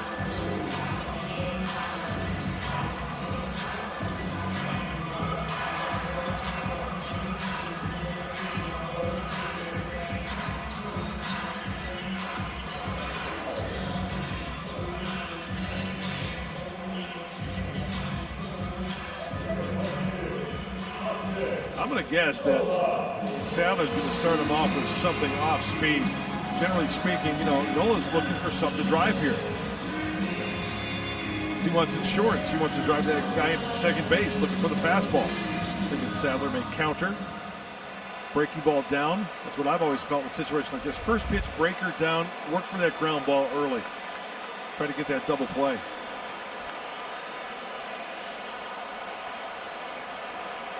Nola fouls it off himself, painfully so. Good two-seamer in. Got a good sinker.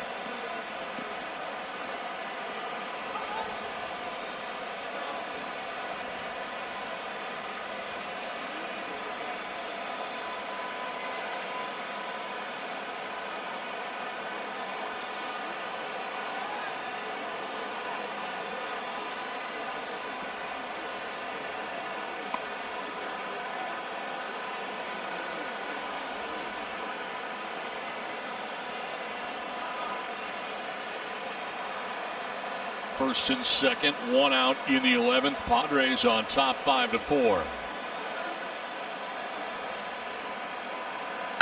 Chop left side to second for 1. To first, not in time. Moreland will take third. 5-4 in the force out of Cronenworth. Nola reaches, but Moreland down third base with 2 outs in the inning. What a great job of base running right there. As watch Moreland. He gets caught up. He stops. France goes to second, and great hustle by Nola. Now the Padres have another run. Sure, there are 2 outs, but 90 feet away. Pass ball, wild pitch.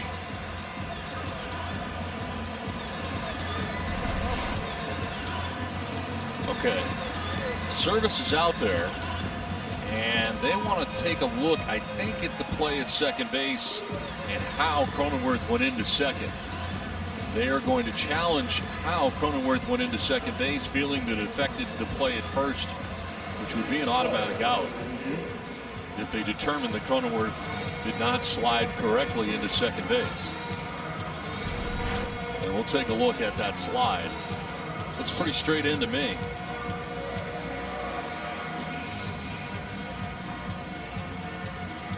I don't think he goes out of his way to do anything except slide to the bag. Yeah. Come off it. There is contact there, but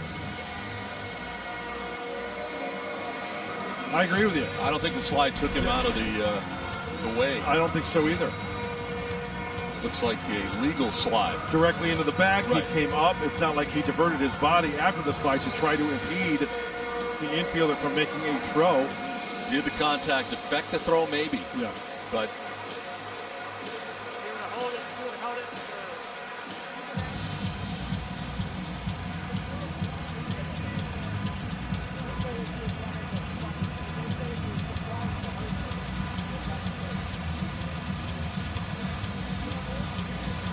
now the thing is, I mean, this is a judgment call, right? I mean, this is somebody watching.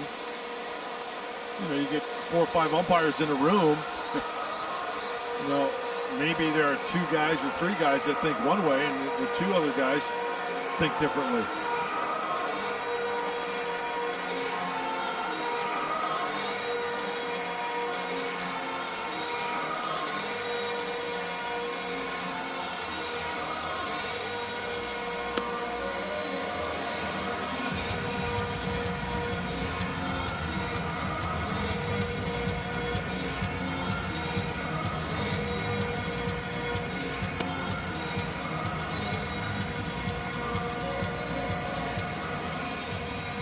service, might as well give it a shot. Sure. Well, Don, you made the point about a couple of weeks ago how there possibly could be some other games going on to where they have to look at plays all around. So there could be a delay.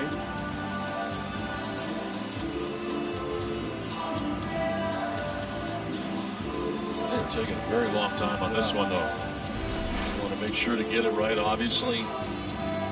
Legal slide right to the bag.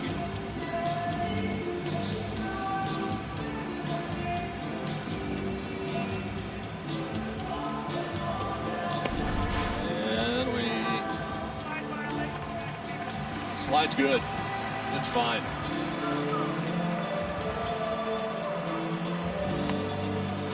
So safe at first base will be Nola. It's first and third. Cronenworth's slide was fine.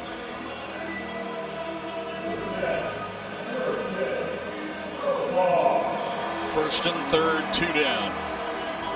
Jerks and Profar trying to add on to the Padres lead.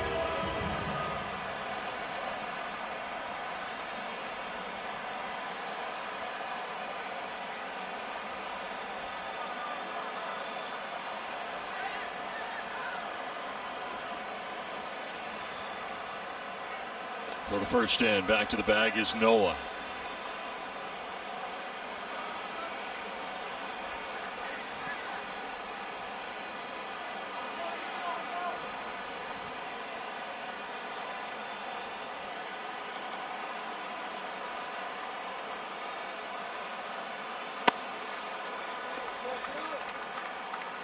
A pretty good pitch.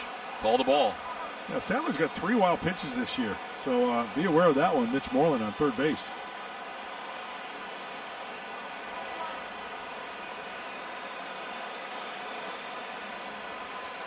Profar was hit by a pitch in the third, flied out to left in the 5th, grounded out in the 7th, grounded out in the 10th. Now a swing and a miss, evens a count of 1-1.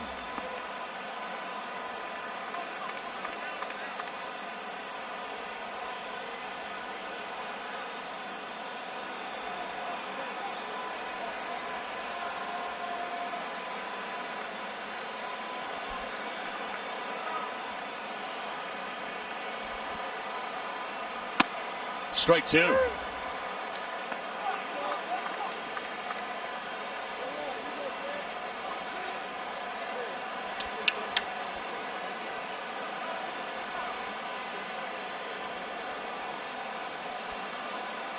First and third, 2 down in the 11th inning. A 1-2 pitch to Jurickson Profar. It's away, and it's 2-2.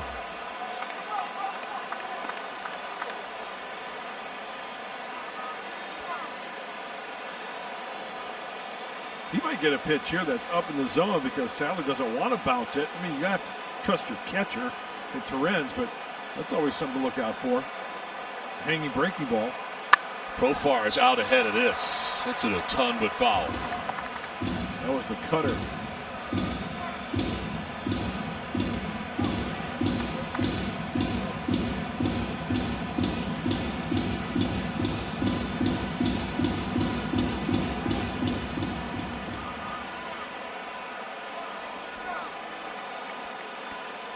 Moreland at third. Across the diamond is Nola at first.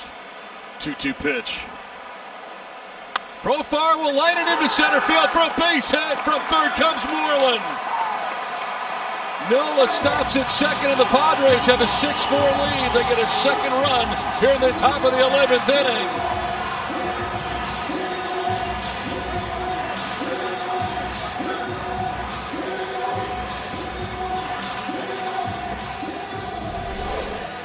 There's the soft breaking ball away, and he just swats at it. Oh, yeah, you bet. Showing some love to the dugout. Yeah! Adding on.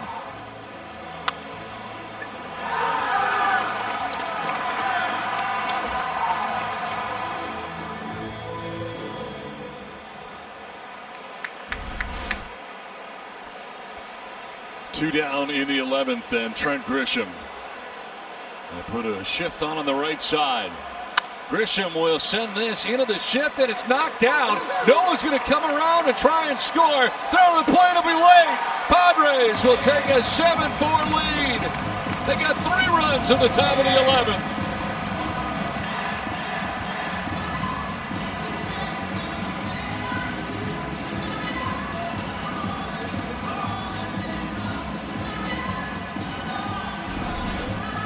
Ball hit very, very sharply, but into the shift. Looked like a very catchable ball right there. And that little bobble means the Padres add another one. Glenn Hoffman saw that one the whole way. Waving him home.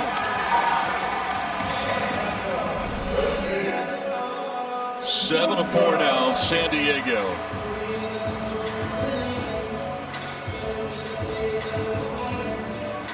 Here comes Tatis. He's been on twice, a walk and a single.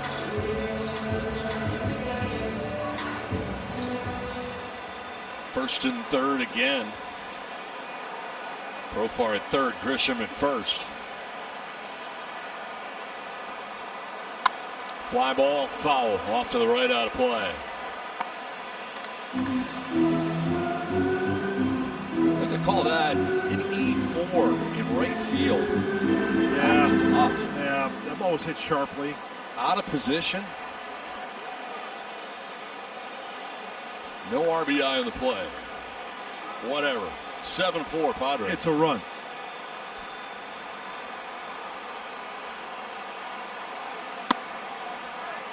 It's ball and a strike to Tatis.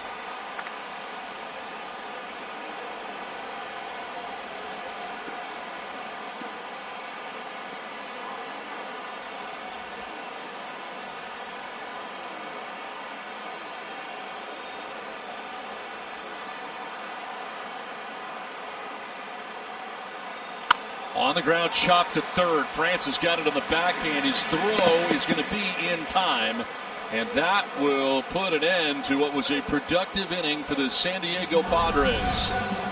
They scored 3 times and will take a 7-4 lead to the bottom of the 11th inning.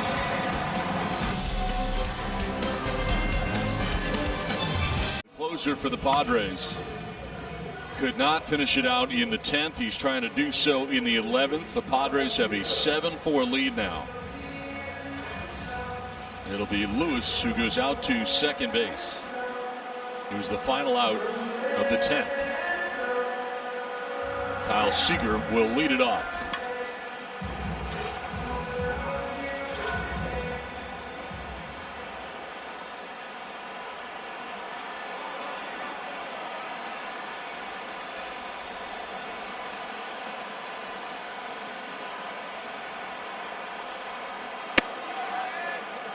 Strike one at 97. Seager has grounded out twice, walked, and flied out to left field.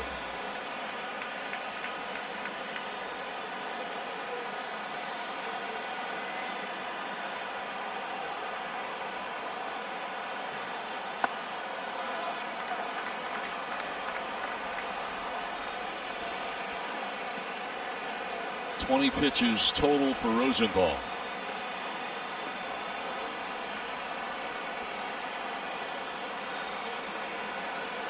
Kyle Lewis starting this inning at second base.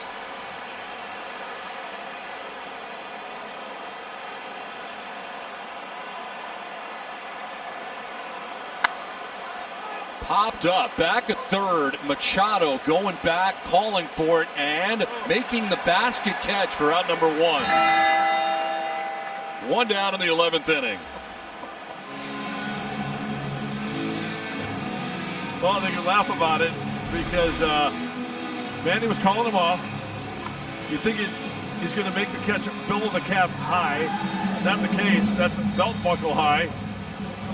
But it's a results-based business. That's a big out right there. One down. And Ty France coming up. France 0 for 4, has struck out 4 times in this one.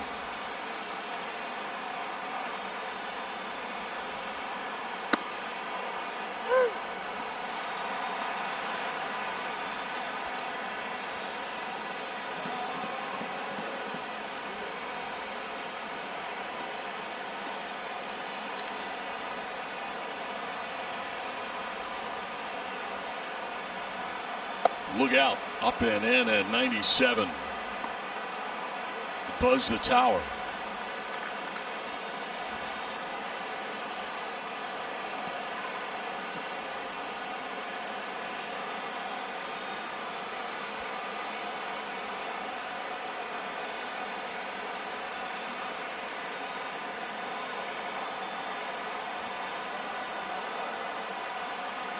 Inside at 98.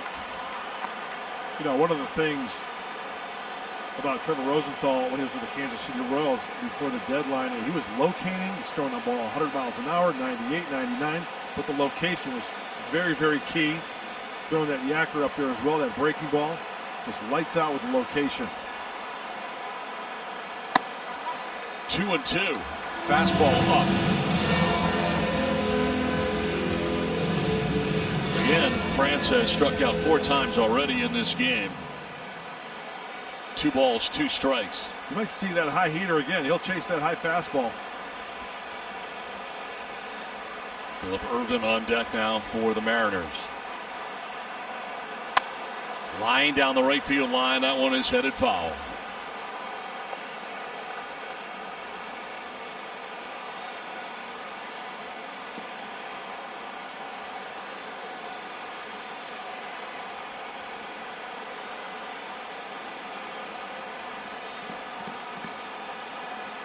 This is why they went and got Trevor Rosenthal for this type situation. And here he is.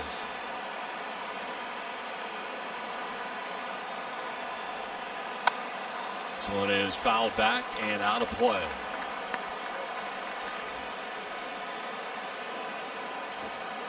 There is action just in case behind Rosenthal. And it's Craig Stammen, a veteran right-hander.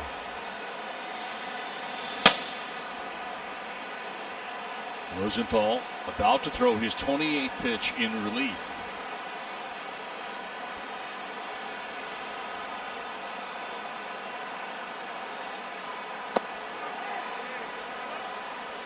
Didn't go. Full count down. Going soft with the breaking ball down out of the zone and close, but I'll give it to him. Now does he go back to the high heat? 99 up above the strike zone.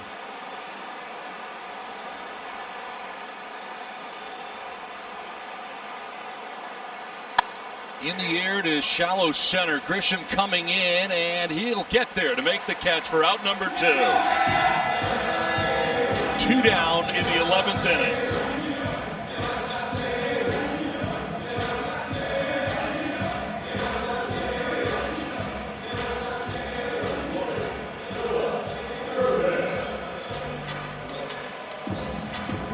Irvin.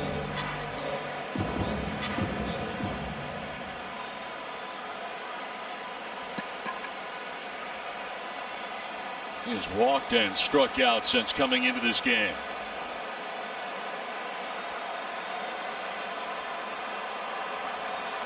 Swing and a miss, and not a good swing. Changed his mind in the middle for strike one.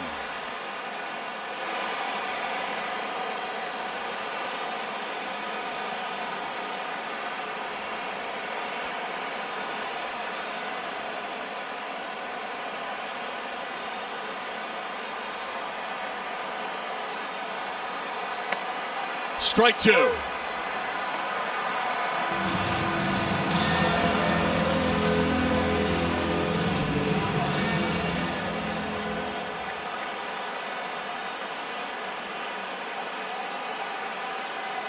Two down, a count of 0-2.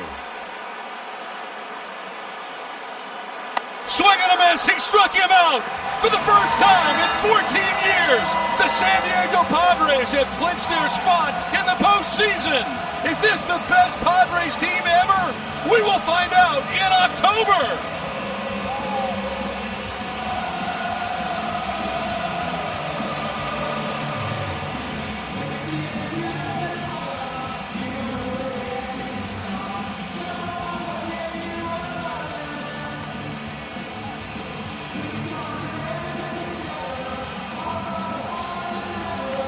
The Padres win it 7-4, and they can celebrate on their home field. Break out the hats, break out the t-shirts. It's been way too long. Really hard holding back the smiles in that Padre dugout right now and on the field.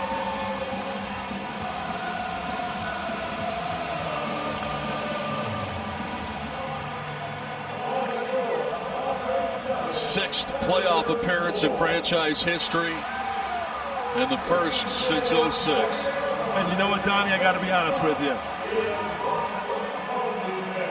Through all those years, it was getting to be just a bad view of watching the other teams celebrate while the Padres had to sit in the dugout and watch the celebration. Totally different scenario right now for the team wearing the brown in 2020. The celebration is on. The Padres are headed to the postseason. And that guy, he's been the best for the Padres all season long. Most consistent, struck out 10 today. Two previous, as the guys are dancing on the field, two previous outings, 11 strikeouts each. Today, 10.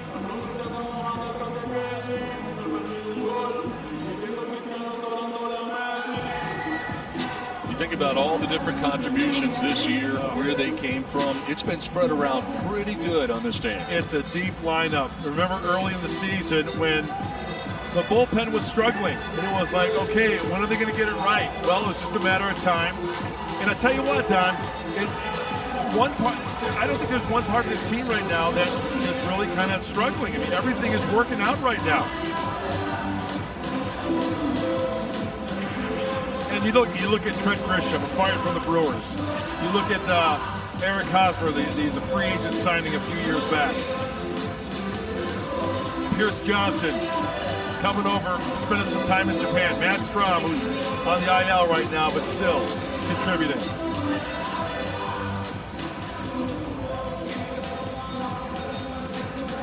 Guys coming off the IL. You think of Hosmer, you think of Pham, you think of the guys that have come off. Deep lineup, deep. Oh, wow. Does that say it all right there? Clinched for the postseason 2020.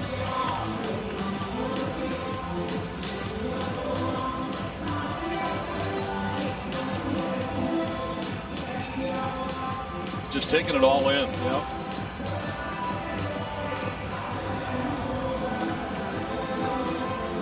Got Kirby Yates out there. That's good to see. Yeah. Love to see Kirby Yates out there. 41 saves last year. Injured. Surgery. Celebrating.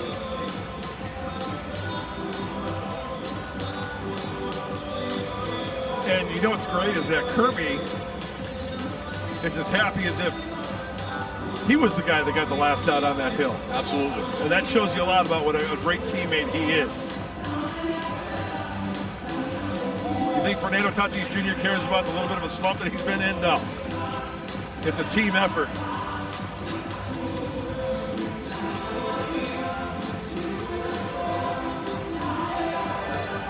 The hats, the T-shirts. You know what? I'm getting a little emotional here.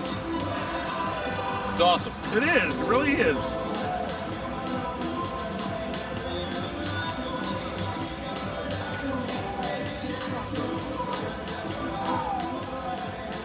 Let's go to Bob Scanlon.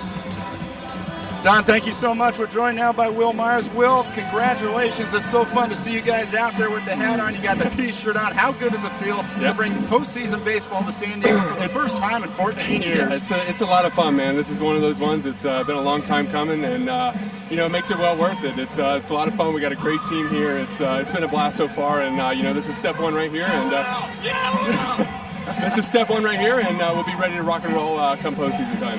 Hey, Will, a magic number one entering the game. I mean, how nice it was that it wasn't Cincinnati losing. It was you guys winning and doing it the way you did, comeback fashion and back and forth fashion as well. Absolutely. I mean, that's the way to do it. You don't want to ever clinch on somebody else losing. It's you definitely want to clinch with a win right there, and that's what we did. It was great. We came out ready to rock and roll and took care of business today. Hey, Will, you more than any other player in this clubhouse has experienced the challenges of the long rebuild. It's so appropriate that it was your home run that helped clinch this playoffs. What was the feeling when that two-strike breaking ball left the barrel of your bat? Yeah, you know what? Honestly, man, that's probably the most gratifying homer I've hit, especially in this situation. And all of us knew what was going on before this game, and to be able to take the lead right there, that was really cool. It was very exciting for all of us, for me as well, and it was just a lot of fun today. A lot of fun. It's a long time coming. It's great to celebrate here in San Diego. Yeah. Hey, organizational commitment. What does this moment really say about the dedication by ownership, AJ Preller, Jace Tingler, and your coaching staff, and you all the players in the clubhouse to be able to celebrate this moment? Yeah, no, it's it's top to bottom, from the team, from the front office, the coaches. Everybody has done a great job this year. Really pulling in the same direction. Our front office has done a great job putting this team together. Our coaches have done a good job coaching, and players have come out and done our job as well to win some games. So it's been a lot of fun, top to bottom. Like I said, this is step one, and we still got a ways to go. This is good step, but we still got more to do. You said it, step one, but this is not the final goal, is it? No, absolutely not, man. We know we got a team that can really make a run here, and we're very confident with that. And today, definitely helps. It brings some more excitement, and we're ready to rock and roll. Hey, well, the fans can't be here to celebrate with you, but they'd be going crazy right now. I can see some of them up on the building. There's some up on the building. It's awesome. They're supporting you guys. I mean, anything you'd like to say to them and share with them? Yeah, no, I mean, I appreciate you waiting 6 years, but we're here now. That's all I got. No one wearing a uniform today deserves this celebration more than you. Thank you. I appreciate that. Congratulations. Thanks so much for the time. Have fun celebrating, my friend. Don, back up to you. All right, thanks very much, Scan. 7-4, the Padres win it, and they clinch a spot in the postseason. It's to October we go. Mike Pomerantz, what's in store?